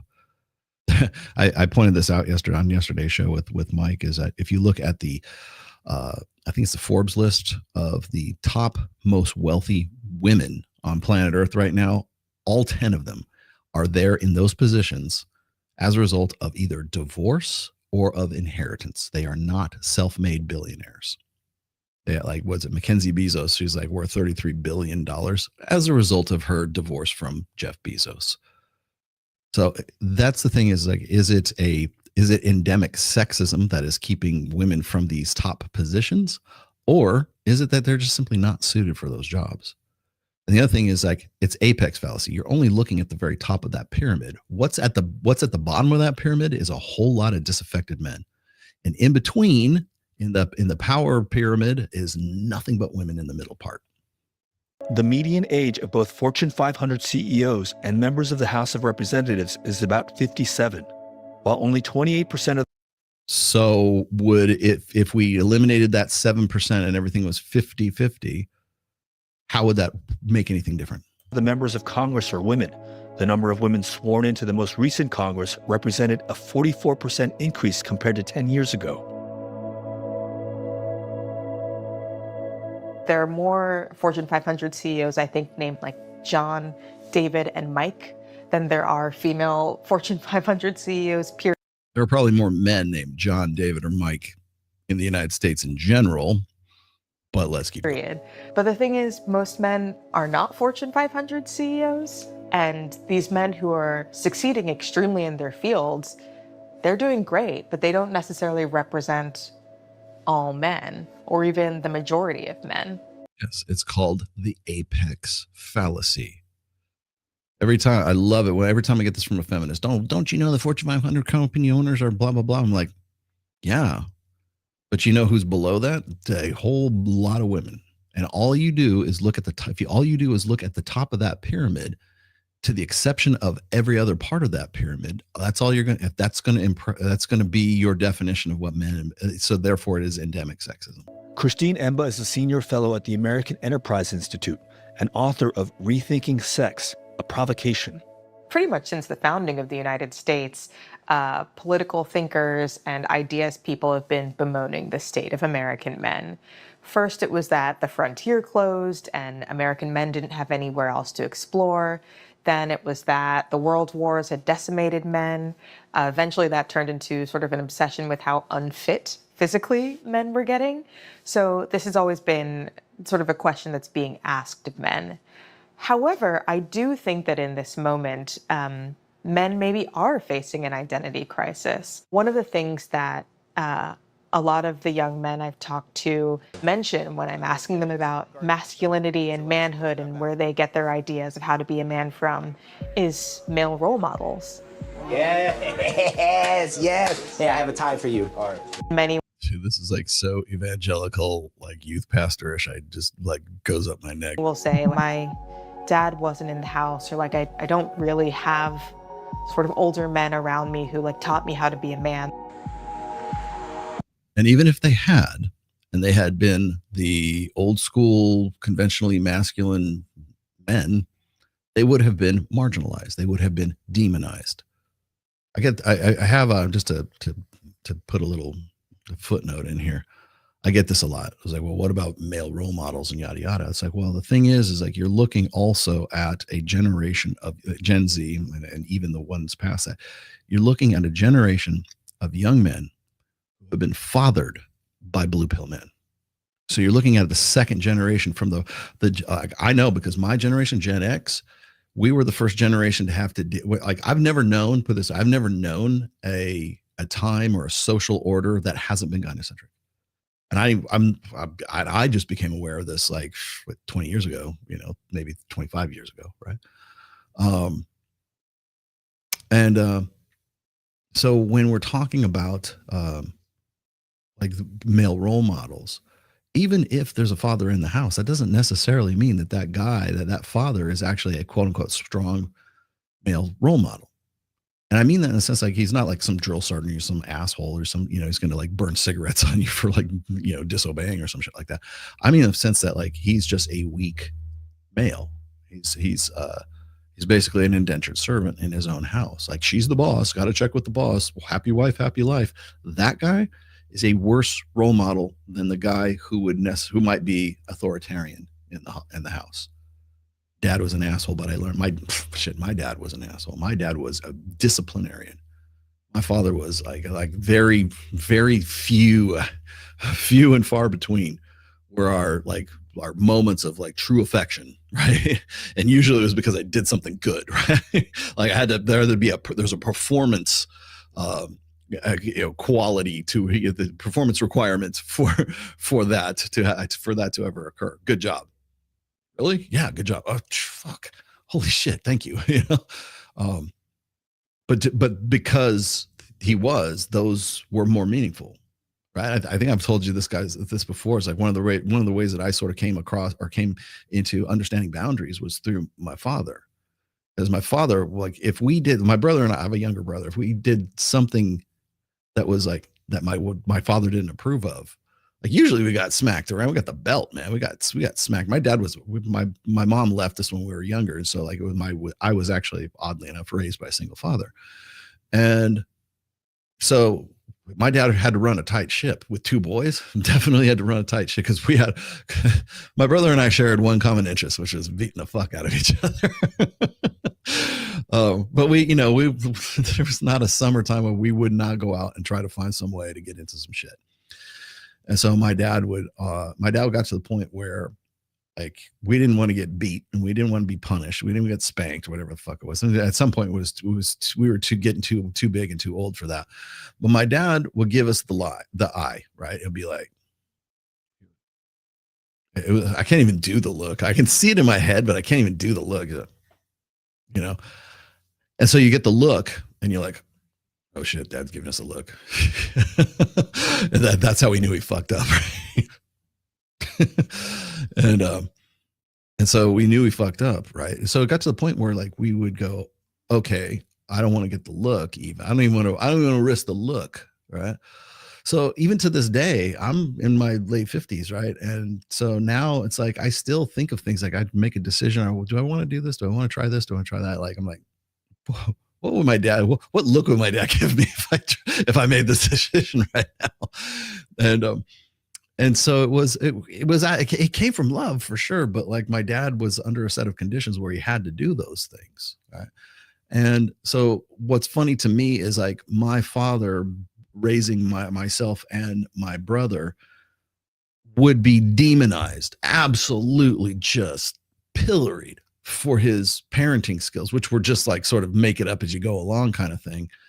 And because my father came from a pretty big family himself, he came from like, he had an older brother and two sisters. And so he came from a family of four and we were just family of like me and my brother.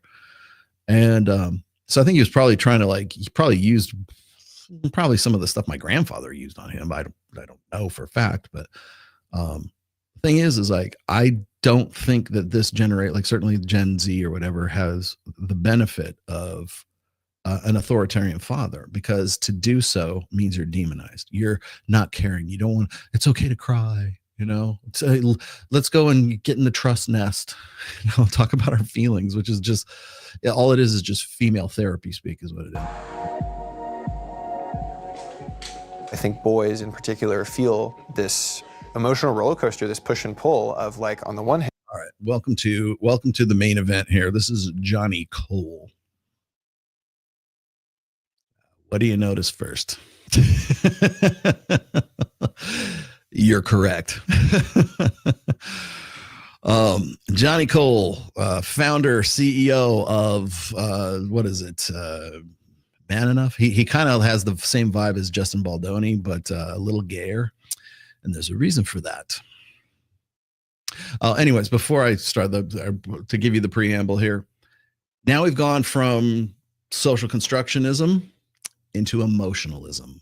And everything you're about to hear from this segment is about emotions. And I'm hearing people think men should be able to cry, but I also don't feel I can express myself, don't have enough adult men in my life that actually model that for me. To describe a physical sensation in or on your body. Why would they need to model that for you? Why would that be? Why is that the correct way to raise a kid? Why is that the correct way to become a quote unquote man? Because everything he says, like throughout this entire segment, but this is his very first, just from the jump here. To be emotional, to be in touch with your feelings, to be in touch with your feminine side, to cry, all this other crap, right? Remember, men and women process emotions differently, okay?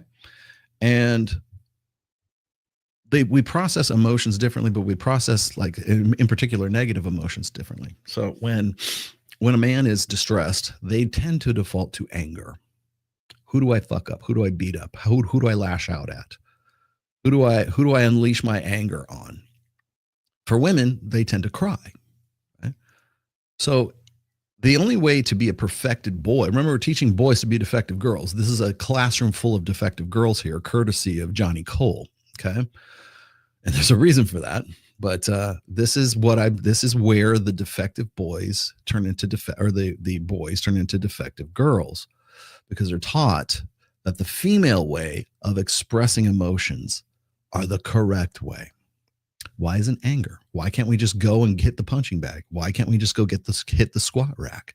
There are healthy ways to decompress anger. Why would that not be an option? Well, it's not. It's not because it's not correct. Like, I love it when women go, well, men should express themselves emotionally, and they should be able to be emotional and be vulnerable and everything. It's like, well, the funny thing is, guys are more than willing to do that. The problem is no one cares because it's not society that's teaching them that. It's because of an evolutionary imperative. Women don't reward weak, vulnerable men with sex. They shun them is what they do. They leave them. It's not, see, that's the thing, is one of the things about the last sort of like 30, 40, more like 50 years of gynocentrism is in men's efforts to become more perfected girls. We basically turned that on its head. Like, remember what was it Richard Reeves talking about? We didn't give them anything. We didn't replace it with anything. Oh, no. We definitely replaced it with vulnerability and crying and getting in touch with your emotions, becoming more like a woman, identifying like a woman. Like, I was asked that in that super chat, what about like, trans men going to female? Because to actually be physically female is the ultimate expression of that. We couldn't do that in the 70s. We can do it in the 2025 though. And now it's like being gay, right? It's like, it's the new, cause celebre or whatever. It's like, I'm probably ruining that, but it's kosher. It's okay to do that now, right? Because being gay was, gay marriage was something that everybody fought for. And then, now it's like, nobody cares. It's boring. You're gay. You're just boring. Everybody's gay, right? Plenty of guys are gay. Plenty of women are gay. But that doesn't make them special. Trans makes them special. And so what happens is, like, the guys who transition are essentially becoming, not just identifying, physically becoming female. Well, in the 70s or the late 60s, early 70s, when all this was starting out, the importance was getting in touch with your female side. And that's exactly what we're still seeing in this classroom at I presume a public school today. Not taught by women, taught by a gay man. And yes, he is gay. Something that you can feel, and then you're going to describe an emotional feeling. We don't give teenage boys enough credit for how emotional they are. When you create a space or an environment where it's acceptable and encouraged to do this, it's beautiful what happens naturally. All right. I'm going to stop right there just for a moment. We'll pick up in just a second. I have one other thing I have to show you. So in case you didn't believe me before, I'm going to show you what I picked up off of Johnny Cole's Instagram, which I have on my desktop. Go. I believe this is it. You're a queer, you need more of David Goggins. Well, Steve Gonzalez, thanks, brother. I mean, you're right about that first part. I do identify as queer, and I think you meant it as an insult, but you're wrong about the second part. I don't need more Goggins in my life, and more on that later. But first, let's have a man-to-man conversation about your homophobia, your misogyny, and this mindset. I'm hoping that we can appeal to one another as men, and I can appeal to you as a father, because I checked out your Instagram profile and noticed that about you. I also noticed that in your bio, you have respect, love, and humility, but your digital footprint of homophobia is anything but loving and respectful. It is, in fact, hateful and bigoted. Now, you see me, you see what I stand for, you see that I don't like how Goggins says the B word and the P word and hates femininity, and it's no surprise to me that he doesn't have a close relationship with his daughter or his ex-wife, and you think that that makes me queer, that makes me feminine, that makes me wrong. And it kind of does in a conventional sense. I need a man like David Goggins to toughen me up, men like you to insult me and bully me and punch down, to harden me. Because what manhood looks like for you and David Goggins is hardness, this toughness. If we can all be hard men and boys together, just hanging out together. That was an emphasis on the H in hard. Just hard. Then that's the way the world should be, right? Well, I'm here to tell you, man, that mindset, right, of push through the pain no matter what, you're a bitch if you don't make it. That mindset does not make a loving, engaged father. And in your video, it kind of does. It's called tough love. It's called sometimes, like for women, for mom, yeah, that might be true. For dad, sometimes kicking you in, giving you a much needed kick in the ass is the most loving thing that a father can do. of Father's Day where you shared you and your oldest don't have the best relationship, I wonder, man, is it because you don't have as much loving, caring, connected, like tenderness in your heart? Is it because you push too hard, like with the type of mindset that you and Goggins share?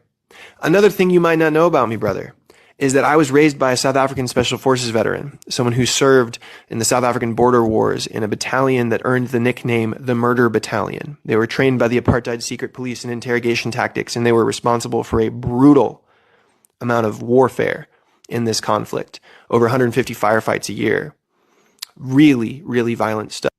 Still came out gay. Stuff, man. And I was raised to that same Goggins-like standard where if you are not the most tough, then you're soft. You don't know what a bad day is because you've never been shot at or tortured. I don't know if I can say that on Instagram video, but I was raised to that standard of masculinity. And you know what? It pushed me away.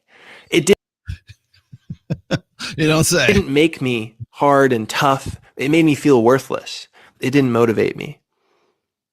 And now my dad and I don't have a relationship. He lost out on that because he wasn't loving and kind and encouraging. And he saw me as less than and not worthy of investing in because I didn't match the exact molds of masculinity that. Or maybe he did. And maybe he saw potential in you that you was an unrealized potential in you that you needed a swift kick in the ass to reach. And yet you didn't. Maybe that's the key. Maybe what he's doing is exactly what conventional masculinity is about, but you have been taught through whatever process that masculinity, like perfected masculinity, looks like femininity. There is a difference between those two. I'm going to pull him out because I want to show you one more thing here. I have this. I got one more thing. I know, as if that wasn't enough. Let me, let's go and have a look. Oops, there we go. Let's go have a look at Johnny's Instagram page. There we are. Yeah. So when I was checking this section out yesterday with Mike, I go, there's no way this guy's not gay. And sure enough, I was correct. Here you go. This was scenes from a men's retreat for those curious about men's work, and reflections on masculinity. This is our dude, different hairstyle, different look, huh? There you go. This is Johnny. This is the guy that is teaching mothers' sons about masculinity. Crying, looking like a male mob. It was very Zoolander. There you go. Here it is. Shirtless. Oh, well, we would, God forbid, right?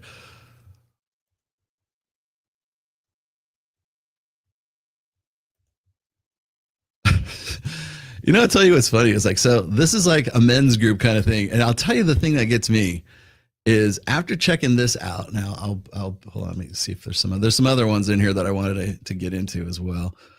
Here's what I do. That's me. I'm Johnny, men's work facilitator, Gender studies and violence prevention. I mean, this guy is basically a male feminist, but he's a gay male feminist. I don't think I need to show too much more of this. You can go check it out. He's very easy to find. It's just Johnny Cole on Instagram. You'll find, oh, there you go. Calvin Klein. Yeah. This is the guy that's going to teach your sons what real masculinity ought to be. Got it? Great. Let's move on.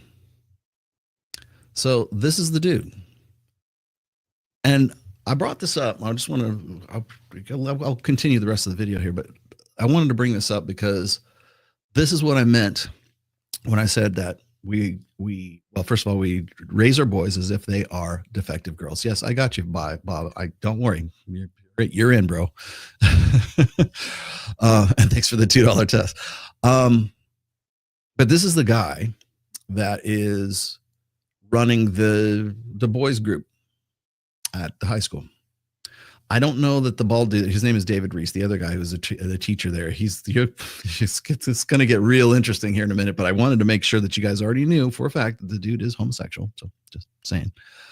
And yeah, I don't say flamboyantly so, but certainly stylistically, definitely has a style to him. This is the guy that is going to teach your boys about masculinity. You'll also notice that CBS does not mention this whatsoever. They dance right around, right out. I got an eel in the weeds, man. Right around the fact that this guy is clear. I mean, I picked up on the gay vibe. My gaydar went off immediately. Come on now, really? I really need a sound drop for this. No, I don't know. I don't know that. Don't care. Get that shit out of here. We're not talking about that right now. No, it's not the Rockefellers. No, it's not the feminists. No, it's not the Jews. No, it's not. There's not one under every rock. He's just gay. Can we go with that part? Anyways, I was going to say is that this is what I mean by teaching our boys as if they're defective girls. So literally, we're going to complain. I mean, they're complaining. He is complaining that these poor boys don't have good masculine role models. Okay, so what can we glean from that? He is, because he wouldn't be teaching this and doing these exercises and breathing and emotions and crying and all this other crap, would not be teaching this to young men at a high school if he didn't think he should be a male role model. So the person who is going to teach you what masculinity is the best person to teach your boys what masculinity is not a conventionally masculine, father. It is a gay man. That right there should show you exactly what I mean when it comes to the gynocentric social order. We cannot trust a patriarchal system. We cannot trust a conventionally masculine man to be a role model for young men, but we can trust. In fact, with prejudice, we can trust a gay man to do it. So, what does that tell you? What does that tell you about a gynocentric social order?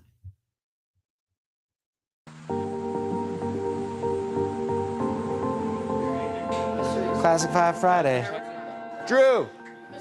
Young men in men's work project, please report to the library. Thank you. Aaron, take one big deep breath in through the nose. Well, I don't want you guys to read this real quick. At the men's work project, I didn't think that this was, but we work to understand our emotions and take our ownership of them. I told you this was the emotional side, the emotional part of this, emotional segment of this. Lift each other up, not tear each other down. Okay, I'm good with that, but let's keep going. Sometimes the way you lift each other up is you kick each other in the ass.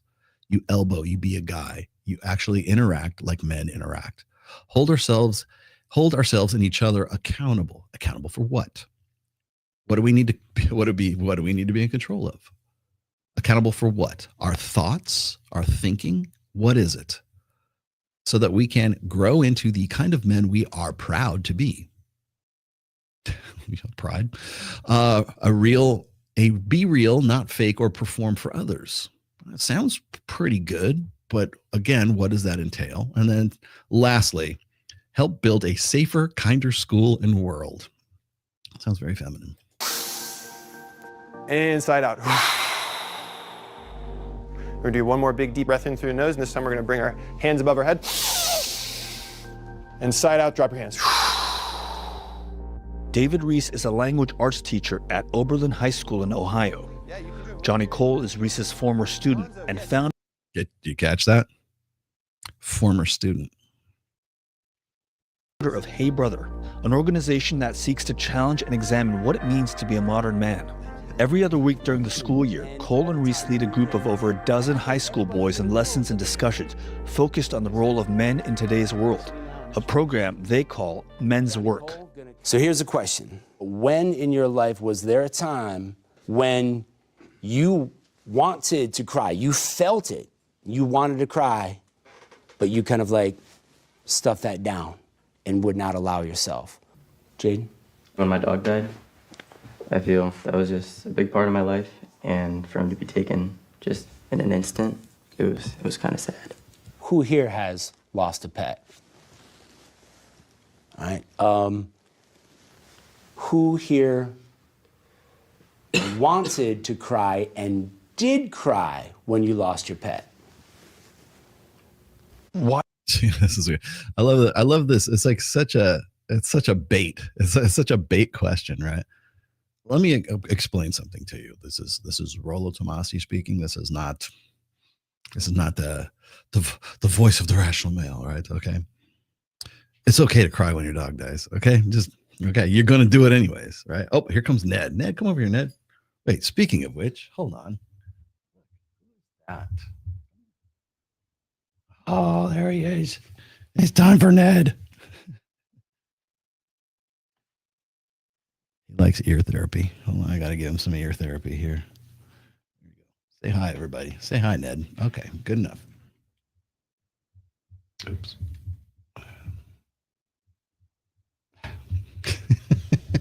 I really need to get the Ned cam going. Oh, you're gonna lay down? Maybe I should just put the Ned cam on you. There we go. Have a bed for him on the opposite side over here. Ned is a survivor. Let me tell you something. I've cried for Ned even when I thought he was going to die. Yeah, it's okay. Yeah, really. Go ahead. Please do. Let it out. See, that's the thing is like, I don't understand it's the biggest, like, it's like a cliche. Like, oh, those other guys are the traditional conventional masculinity says boys don't cry. Like well, that hasn't been a thing since 1975. Okay. Like we've been challenging that since 1975. It's been that, like it's been on every fucking sitcom. It's been on every like teen movie. It's been on like everything. Like if you watch do you ever watch The Breakfast Club? There was I forget the name of the character, the one played by Emilio Estevez, and he was talking about how the character, and he was the jock, right? And his father was very overbearing. He's like, you gotta win, Johnny, you gotta win. And how he wanted to be more like, not like his dad. He wanted to be more like, he was more emotional, right? And his dad basically wanted him to be a great wrestler, great high school wrestler. And his dad was probably very much like character-wise. I realize it's fictional, but like character-wise, obviously, hey, the dad is involved enough to want to involved enough to be disappointed in a bad performance. I want you to win, Johnny. Not because I want a winner, because I want you to be a winner. You're my son. I want the best for fucking you. Why is that hard to grasp? But the idea is that this whole bullshit narrative about, oh, boys cry and this cry and all this other stuff. We've been talking about that since at least the Breakfast Club movie. What, 1985? That was, we're going to push against that narrative in the Breakfast Club. Like, why is this this is not a novelty. This is not, it's like a cliche, like especially to me, somebody who's Gen X, who saw the movie in the freaking theaters, right? It's a cliche at this point. Oh, little girls can't be what they want to be because there's societal expectations that tell them that they should be soft and cute and, and demure and, modest and everything. And we don't want to be like that. Girls just want to have fun, man. It's a Cyndi Lauper song. And it's like,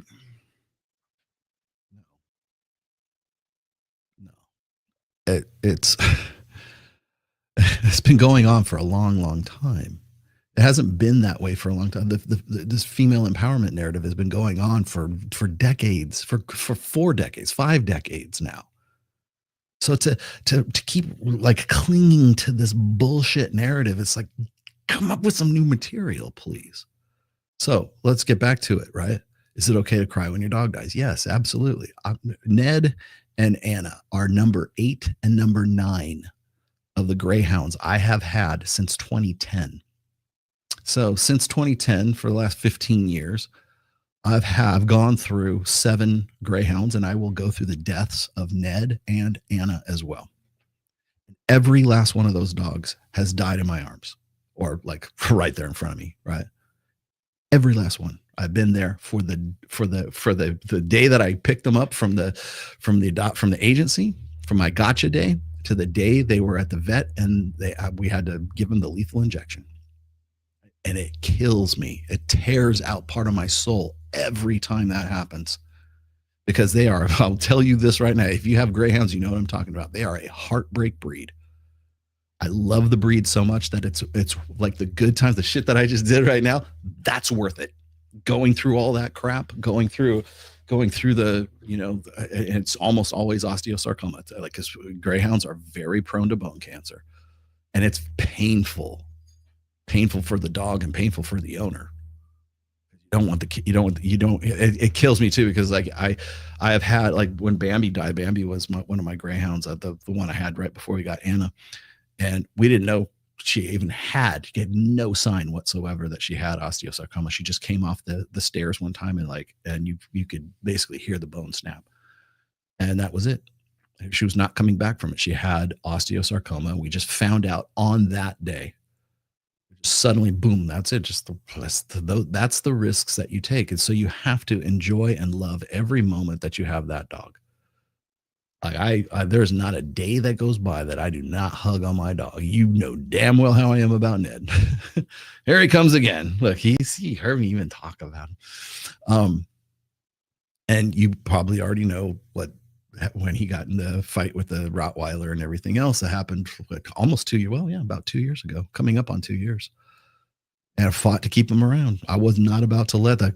I know that if it was osteo, yeah, I probably would have let him go. But it wasn't.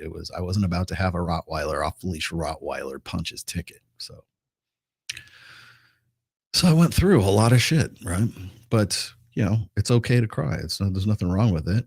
But I think I've also brought this up too, is remember what I said about like men and women processing emotions differently. So when men process emotions, we tend to default to anger. When women process emotions, they tend to cry. Well, if you think that the correct way to experience grief or a stressful situation or anxiety or whatever is to cry on demand, that is indicative of a person who thinks that the correct way to experience life is through a female lens. And that is incorrect. Like, you want to know why we're in such a fucked up position right now? It's 4 generations of that bullshit that keeps getting perpetuated by homosexual men who want to tell you that that's the way it ought to be. No one in the manosphere has said it's not okay to cry. Not to my knowledge. I don't know. And if they have, point them at me and I'll tell them to go fuck themselves. I'll be the first one to tell them that. I think that's one of the things that gets me, is like a lot of people think, oh, Rollo, you're the rational male. Blah, blah, blah. Aren't you that rational male guy? I'm like, yeah, but I'm not Mr. Spock. Okay. Even Mr. Spock is half human. Right. What's funny is this is like, God, can't believe it. Okay. Nerd alert. Sorry. But even in the Star Trek universe, Vulcans, the reason why they're dedicated to logic, like pure logic, the reason that they're dedicated to logic is because they feel emotions more intensely than humans. And as a result, it almost destroyed their civilization. So to counter that, they had to counter it with pure logic, a dedication and to keeping those overwhelming emotions under control. And that's why it's interesting that Spock is half human and half Vulcan, because that's what makes the character interesting, because he's got to balance both sides of all of that. And that conflict is what makes him an interesting character.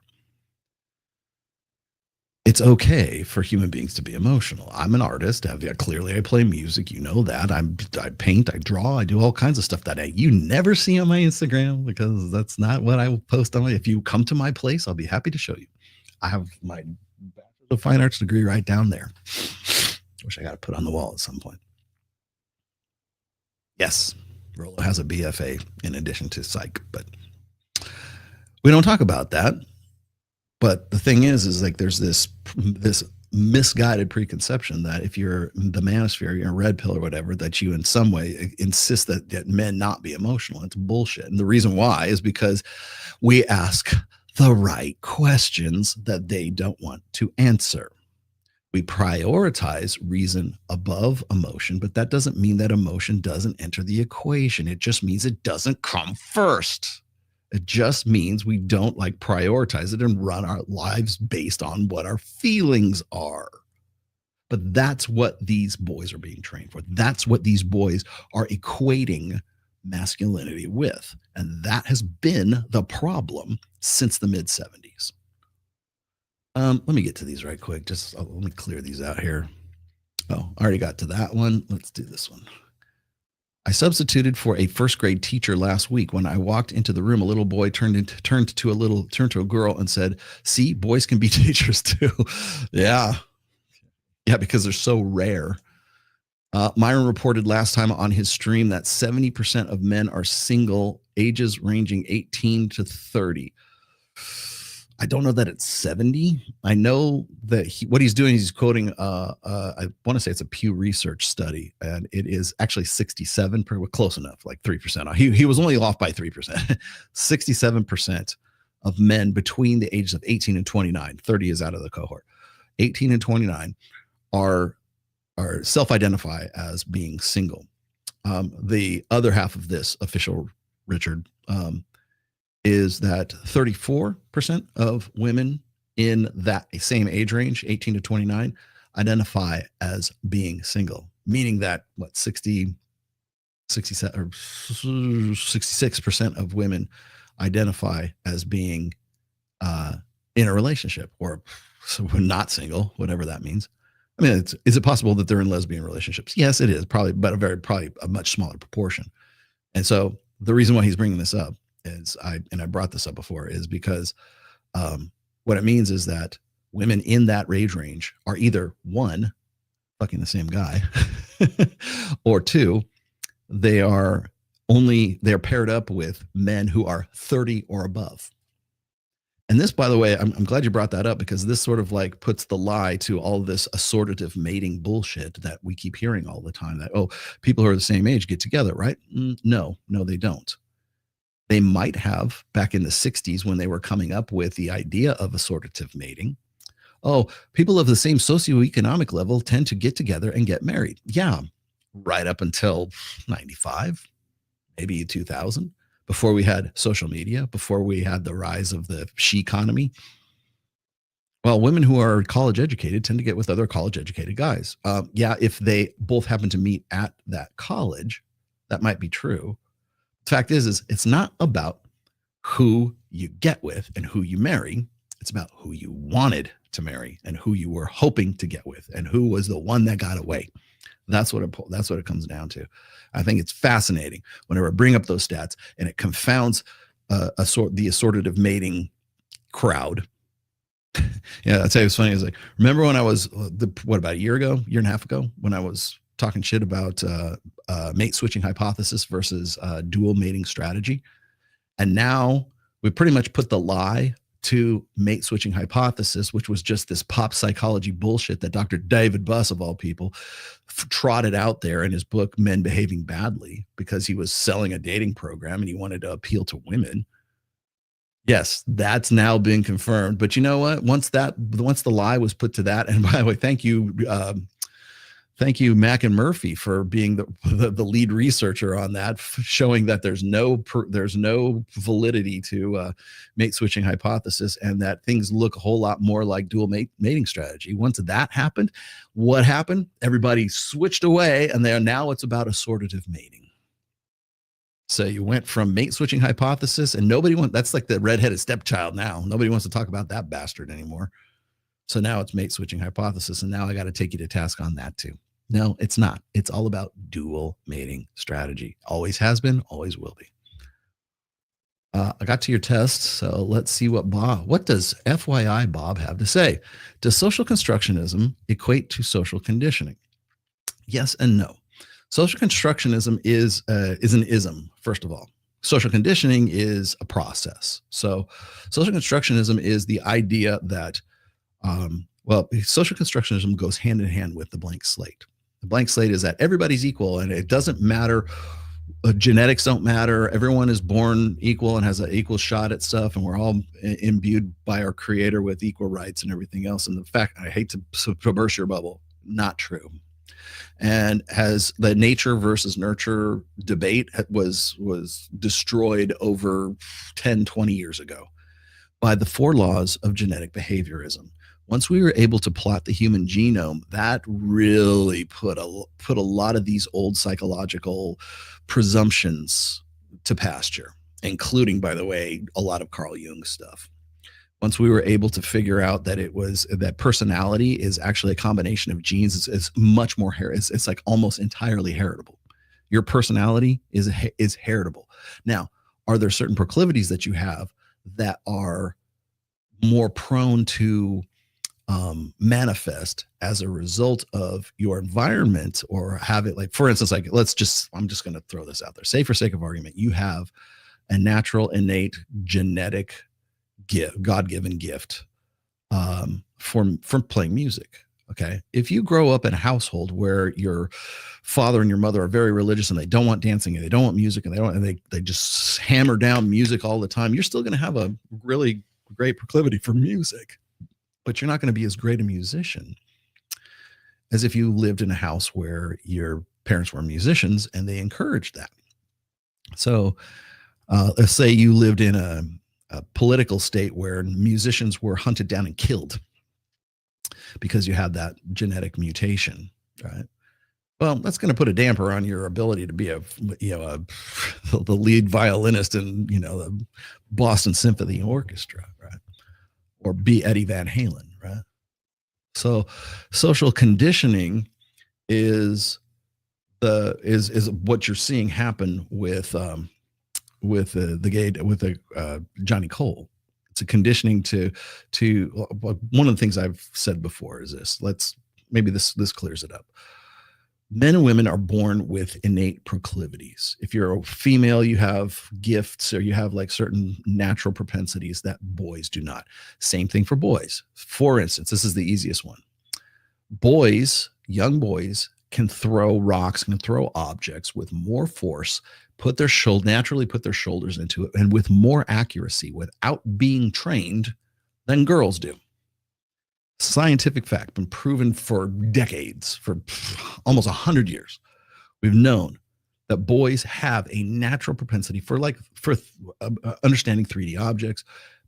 Men also have an innate proclivity, let's just say, for finding themselves, like knowing where they are, right? I know it's funny that women like to say, well, men don't want to ask for directions, right?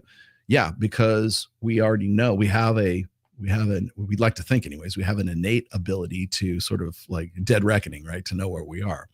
But with the throwing of the object, boys can throw a baseball with more force and with more accuracy than a girl can. Now, does that mean that you can't teach a girl to throw that ball with somewhat the same force and with the same accuracy as a boy? Say you want a good little league pitcher and you have a daughter and you don't have a son. Can you teach a girl to throw a baseball with comparable, maybe not exactly the same force, but comparable force and comparable accuracy to a boy? Yes, you can, with a lot of training and a lot of conditioning. Does it mean that she has a natural innate proclivity to throw an object like a boy with force and accuracy? No. Can you condition her to do that and be a good little league pitcher? Yes, you can, but not as easily as if you have a boy who already has an innate proclivity to be able to throw that object with force and with accuracy. Conditioning can train the person, whether it's male or female, because you can train them. So the reason why I'm saying this is that training, that conditioning, is something that you have to learn. It takes dedication. You have to learn it. You have to have a desire to want to do that. So there has to be some sort of like desire to do it, number one. And then second of all is it possible to train those skills? Yes, it is possible to train those skills, but that doesn't mean that woman is going to be a better or a comparable firefighter or police officer or military infantryman that a male is. No, it's not, because that male is going to have more natural aggression in those situations. It's going to have more, has 17 times the amount of serum testosterone that that woman does. It's a simple biological, evolutionary, empirical fact. Can you teach a girl to throw that ball? Yes.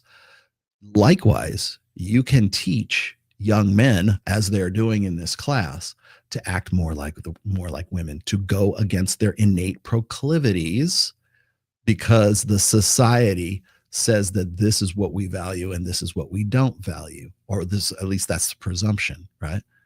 Society is wrong. Gynocentric social order is wrong. It goes against evolutionary proclivities. It goes against evolutionary. It ain't natural. Right? It goes against the way that human beings evolve, because we think emotionally, feels before reals, right? We think that men and boys ought to be more like women, and we would have a better, more kinder, gentler, passive, better society if boys could just be taught not to be aggressive assholes.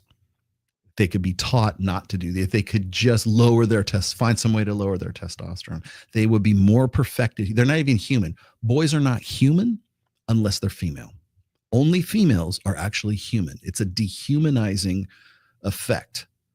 The gynocentric social order denies the humanity of boys and men, because to be a better man is to think like a woman, is to emote like a woman.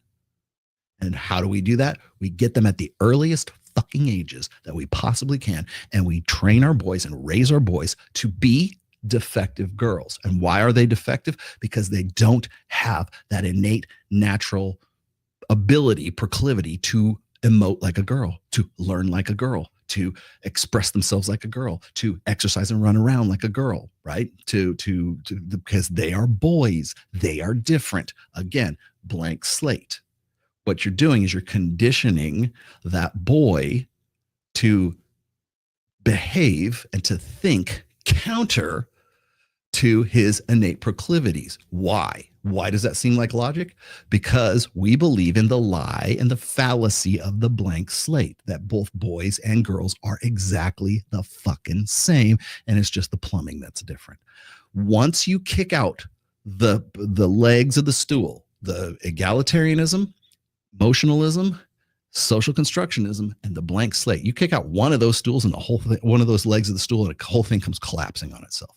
You take away all of them, and you no longer have wokeism. You no longer have leftism. You no longer have liberal way of thinking.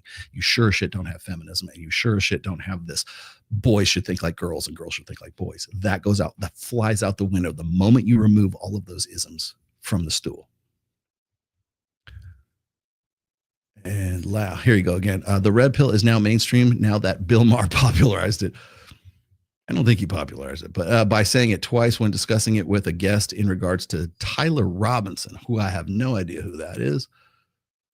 But thank you for your contributions, my friend. Let's finish up, shall we?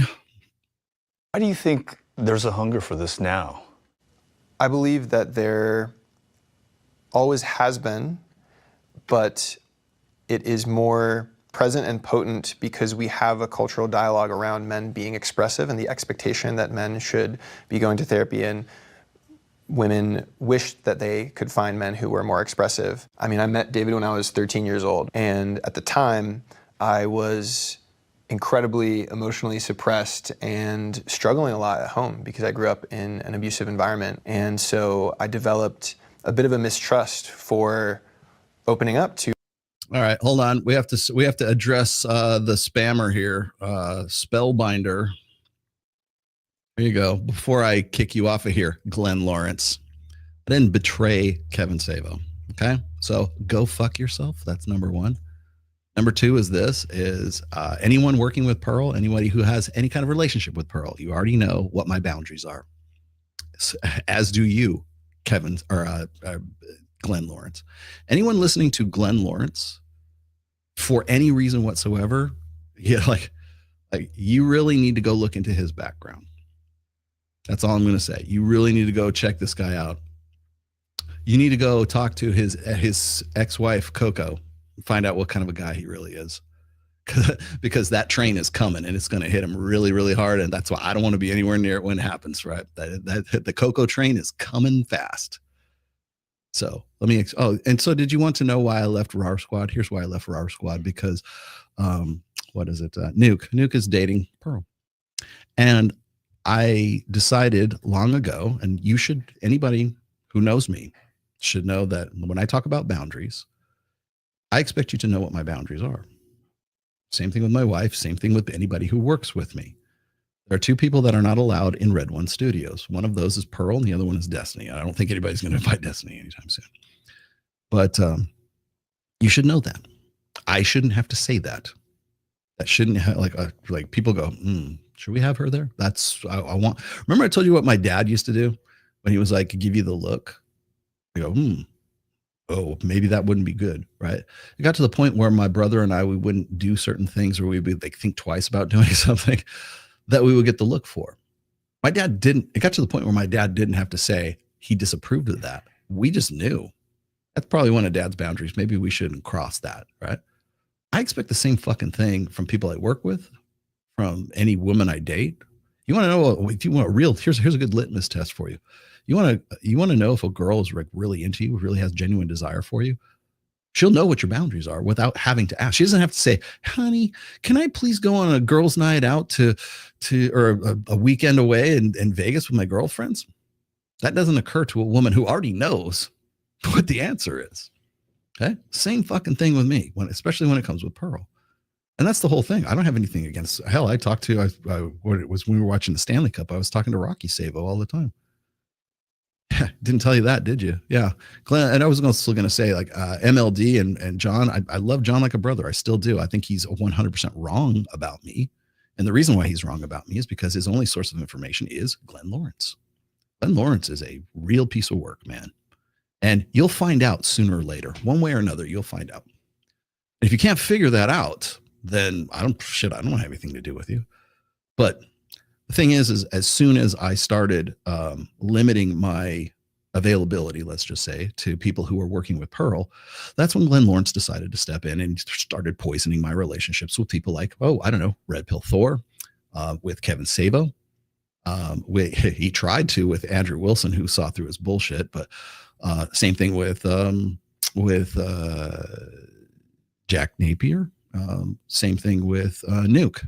And the reason I left RAR Squad is because the same reason why I don't ride with anybody who rides with Pearl. And it's not because I'm trying to be a dick. I hate this. I hate that I have to be like this because I love these guys like brothers. I would still be a part of RAR Squad. I would. But the problem is like I can't, and I don't think people would do this maliciously, but I can't be in a group where I might say, hey, guys, I've got this great new book coming out. It's called Reignite. Here's what I'm going to do. What do you guys think about this? Let me bounce some ideas off of you. Should I put this in there? Should I do that? Should I talk about this? Hey, I've got irons in the fire. I'm going to do a new documentary on this. We're working with CBS. We're going to I've got all these things that I'm excited. I really want to talk about these things. The problem is I can't talk about things like that with people who ride with Pearl because it gets back to her. And I'll guarantee you she'll find a way she's done it before. She will do it again. She will sabotage you. She will sabotage me. She will sabotage anybody that she no longer has any use for. And I really wish people would understand that she's an eel in the weeds, man. And that's why I don't blackball I'd be happy to take Kevin's call. I would be happy to hang out with him. I'd be happy to be his friend. I feel like shit for all this stuff that happened. And as a result, what happens is that immediately, as soon as there's that sort of separation there, that's when Glenn Lawrence goes in there and says, Rello's really an asshole. He's really a fucker. He's really, this is what he goes in and poisons those fucking relationships that I had with these guys that I developed over the course of fucking years. So Glenn Lawrence, go fuck yourself and stop spamming my goddamn chat because I know it's fucking you. And if it's not you, it's one of your bots or it's one of your dudes. The reason why here's the reason why I left RAR Squad is because Nuke started dating Pearl. And I like Nuke. He was a friend. Still is very much a friend. I like the guy well enough. I still retweet his stuff all the time. but I can't be in a group with him because I can't even casually mention something that I might be excited about. And I'm not saying he would maliciously go, hey, Pearl, this is what he's doing right now. I don't think that would happen at all, but it might happen in casual conversation. She picks up on it, and then she either sabotages something or she goes and tries to jump the gun. Then it suddenly becomes something that she's all about. Fuck that. She has no business being in this place. She has no business being in the red pill. She is a net deficit to this place. And I will tell you now, the manosphere and the red pill will be better off the day she leaves, the day she's gone. My only hope is that like that Nuke will marry her and just like retire her and get her out of the fucking scene. She's only here to be ridiculous, and the only appeal she's ever had is to be ridiculous. So that's why I left Rock Squad. And that's why I don't ride with any of those fuckers anymore. So there you go. Tell Glenn to go fuck himself. Moving along. Speaking of homosexuals. To older men, and that didn't stop me from admiring David. And as you see from his interactions at school, he's such a wonderful presence and such an incredible role model. On the subject of nothing gay about that. Positive role models and whatnot, this obviously has to start very early in life. Yeah. Where are men, or are men in the classroom? We've seen a massive decline in the share of male teachers. So we have fewer men in our classrooms now than we do women in STEM professions, or women in law, or women in medicine, etc. And we actually need to go a bit further in some areas. Meanwhile, a decline in the share of men in professions like teaching.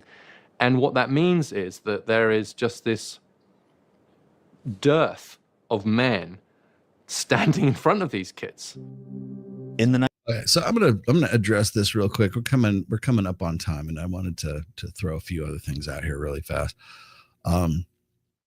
Mike goes like, I encourage you guys. This, by the way, you can find this the CBS's Boys to Men documentary, whatever it is, on their YouTube channel. It's you can't miss it. It's the very first one that's on there. It's the lead video right now.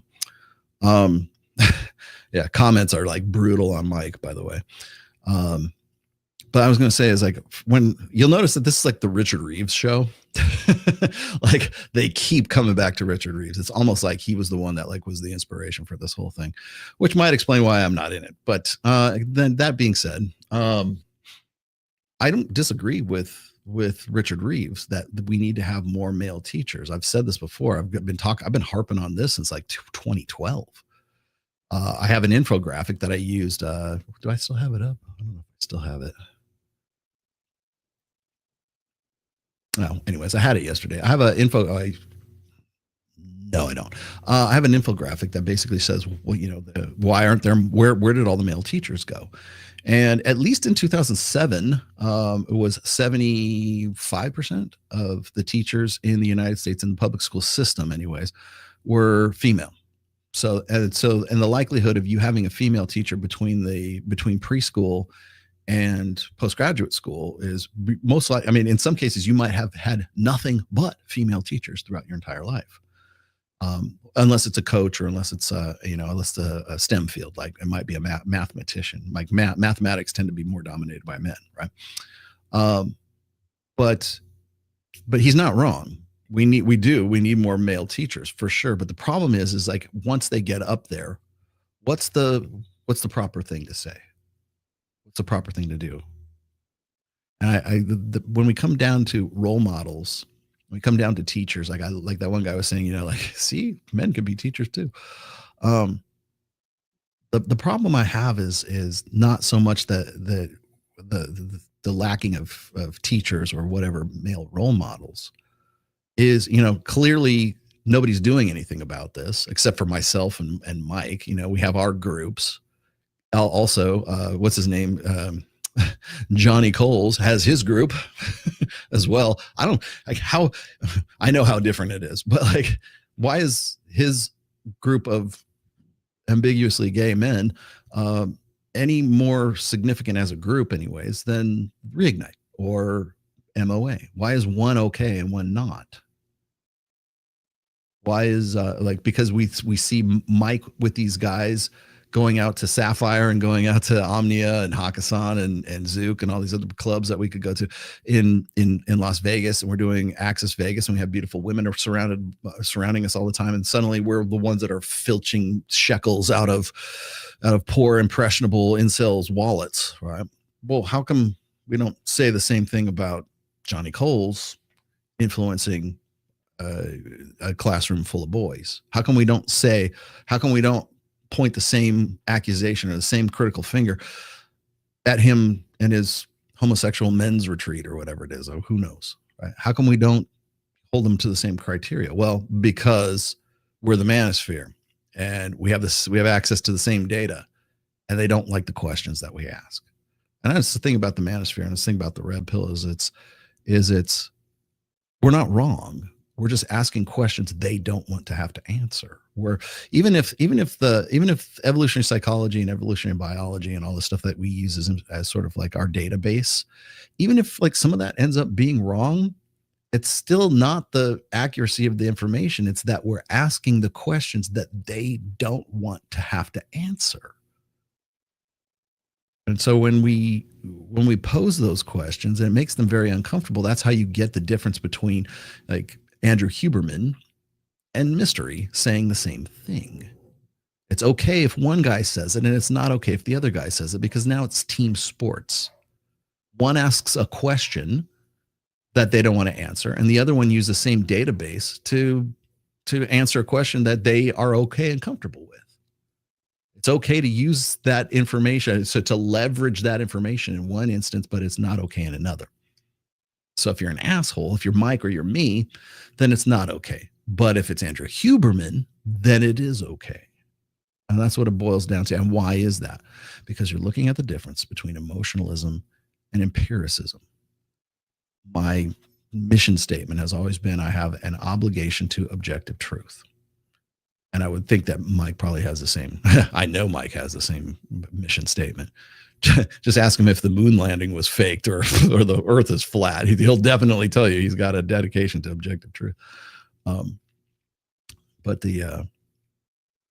the end of all this, it's the questions that we're asking. But what I've always wanted to know is like we say, well, we need strong men, or we need good, positive, masculine role models to instruct these boys to go in the way that okay, what is that? What is the way? What is positive? What is the negative way? And really, it boils down to what is going to benefit a female feminine society and what is not going to. Like when I talk about toxic masculinity versus like nothing, or toxic masculinity, there's no such thing as toxic masculinity. People bristle at that because we've been told for so long that there is such a thing as toxic masculinity. And I'm of the opinion that there is no such thing as toxic masculinity. There is only masculinity. And there's the aspects of it that are beneficial to a female society and that are not beneficial to a female society. As I said, the same masculinity that prompts and inspires a man to run into a burning building and save a baby or save some old lady from the rising flood waters, that masculinity, bravo. But the same masculinity that makes a guy or inspires a guy to go do all these dangerous risk-taking jumps and riding on, mountain bikes down, sheer cliffs and bungee jumping and what is it like jumping from like one tall building to the other. You've seen those videos, right? Doing those kind of crazy, like death-defying stunts. We go, oh, this is why women live longer, right? That's toxic, but it's exactly the same masculinity that inspires that guy to go run into the burning building and save the baby. Exactly. So you don't get to decide what is good and what is not. You only get to decide what is. For instance, like, well, men are taught to be more aggressive and to fight and to be angry. So no, they're not. They have a natural proclivity for that. That's one of their inborn parts of their operating system. Nurture alone cannot account for men's natural innate aggressiveness and our risk tolerance, or I should say our risk, not being averse to risk, right? So we have innate proclivities that go against a gynocentric social order, and that's what they call toxic masculinity. Anything anything that is positive masculinity, for lack of a better term, is whatever benefits a gynocentric social order. So that's crying and emoting and, you know, and being dependable and being useful and prioritizing your wife or your girlfriend or your future girlfriend or whatever in priority order in your mental point of origin. And in fact, it's so fucking important that we will teach kids from the time they're 5 years old to teach them, boys, to be defective girls. And why are they defective? Because they don't have a natural proclivity to learn and to be and to act and to think and to emote like a girl does. They are boys. Girls are girls. That's how it works. I'll leave you with this. The last time I've used this illustration before, but I think it's apt right now. Whenever Matt Walsh was talking to sort of the opposition about what is a woman, and no one wants to give him and even Charlie Kirk did this too, right? Like, what is a woman, right?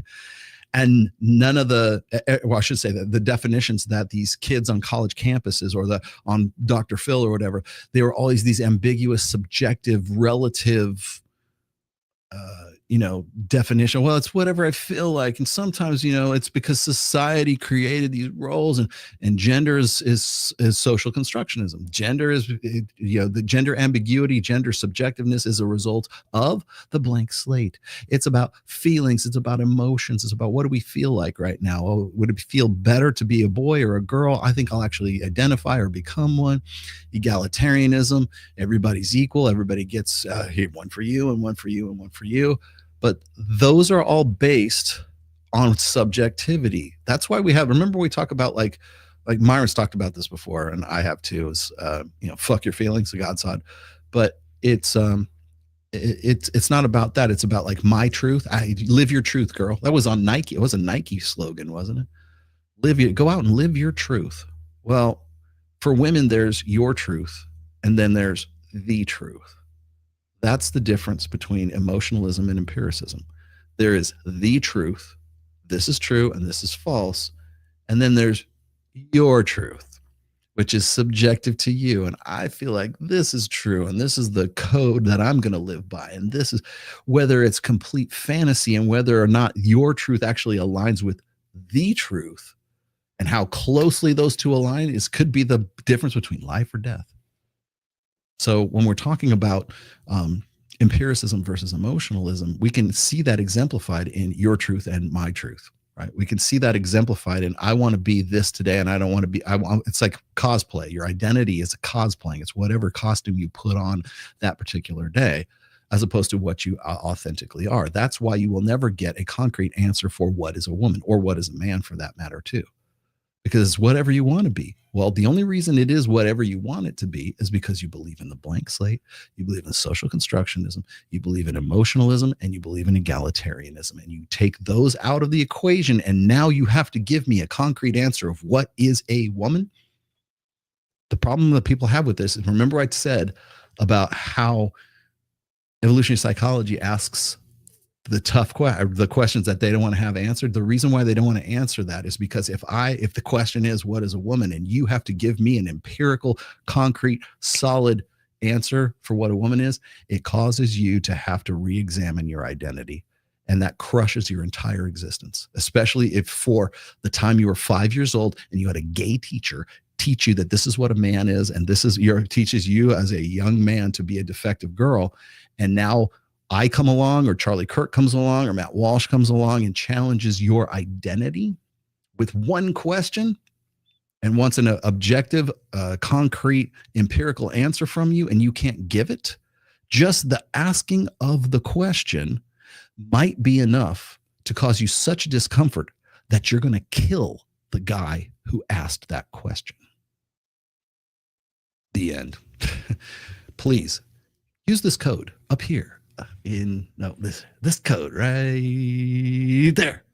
Use that code to buy my book. The Rational Male, available on Amazon. Go get it today. Go get it today. There it is. No, I don't have any more. Thank you. Well, I'm glad you decided to come spam my account, but you go somewhere. You go away. Everybody go away. So hopefully that helps you guys today. Thank you for watching once more. This has been a pretty fun episode for me. I haven't done an episode here in a while. And you got to see Ned too. We are going to do, let's see, announcements real quick. We're going to do Access Vegas on Wednesday, but we're not going to do it at Red One. We're trying something new. We're going to go to Sean Kelly's studio, which is out by the Las Vegas airport. And the reason we're doing that is because they have a bigger table. We're getting so popular with all the girls, Aaron Clary.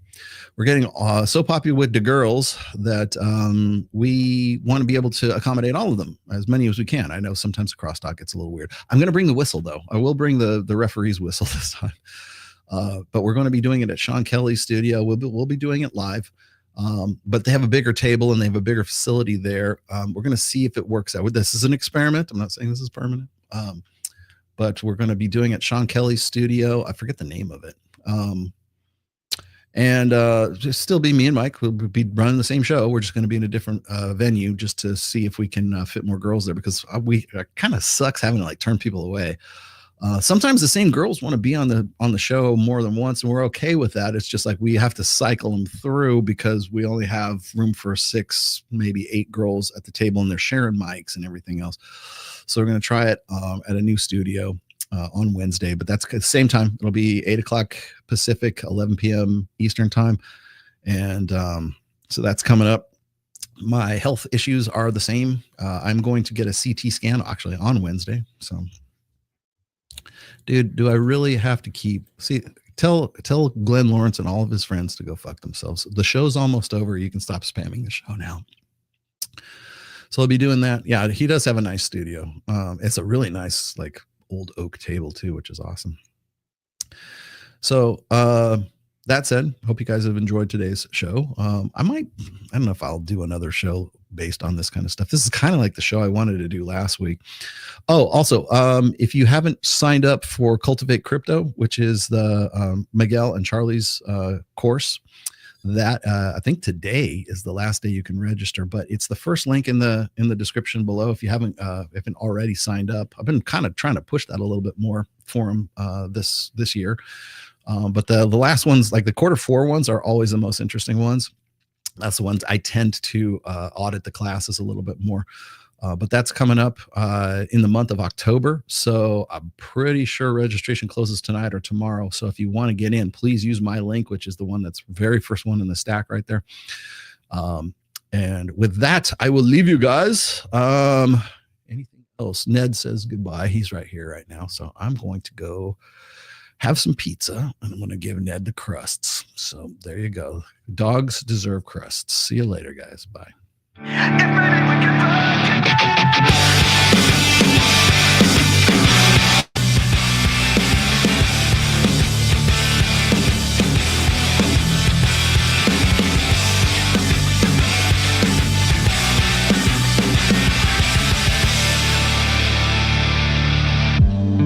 Would you do it again? I need to feel you on top of me. Damage. It was my first time, but I was just a kid when we met and went to bed. It was my first time. What do you expect from me? I'm breaking up the rules now in the game. I've got some new tools. Please do the same. Time came back over like a matchbox stereo. Time to get my thoughts now, let go. Bound to keep me up all night. But maybe we can fuck again, and maybe things be different. Goddamn, baby, one more again. Won't you put it on me one more again? I need to know if maybe we can fuck again, then maybe things be different. Goddamn, baby, one more again. Then I could have the best in my life. Would you like to know more? Now we're fucking in the bathroom, tearing up everywhere while I got your hair. Why you screaming my name? That's nasty. It is nasty, right? Isn't it nasty? Ugh. She was swinging in the bedroom, whole time stopping and stepping with her hair. Like she's calling you Kelly. Well, I'm a whore. Run me up and down like a pony. Turning up my song, getting nasty. Working up and down on your body. Run me Sartine. Run me up and down like a pony. Turning up my song on your body. Baby, we'll get down to it. Oh, we're never gonna score. We're never gonna score. And maybe things are different. Goddamn, baby, one more again. Won't you put it on me one more again? I need to know. And maybe we can fuck again. Then maybe things are different. Goddamn, baby, one more again. The same podcast has been a production of the Rational. All rights reserved. 2025 registered trademark. Don't steal my dog Ned's stuff. It's a crush.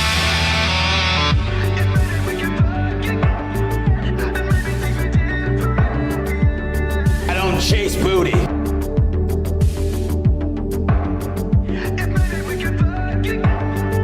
I feel like I'm taking crazy pill.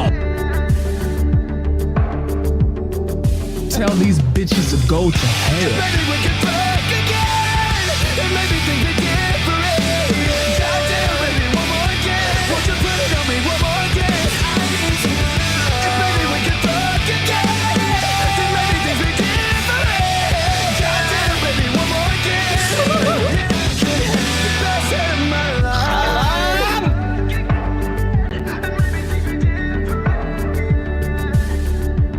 If there's any girls there, I want to do them.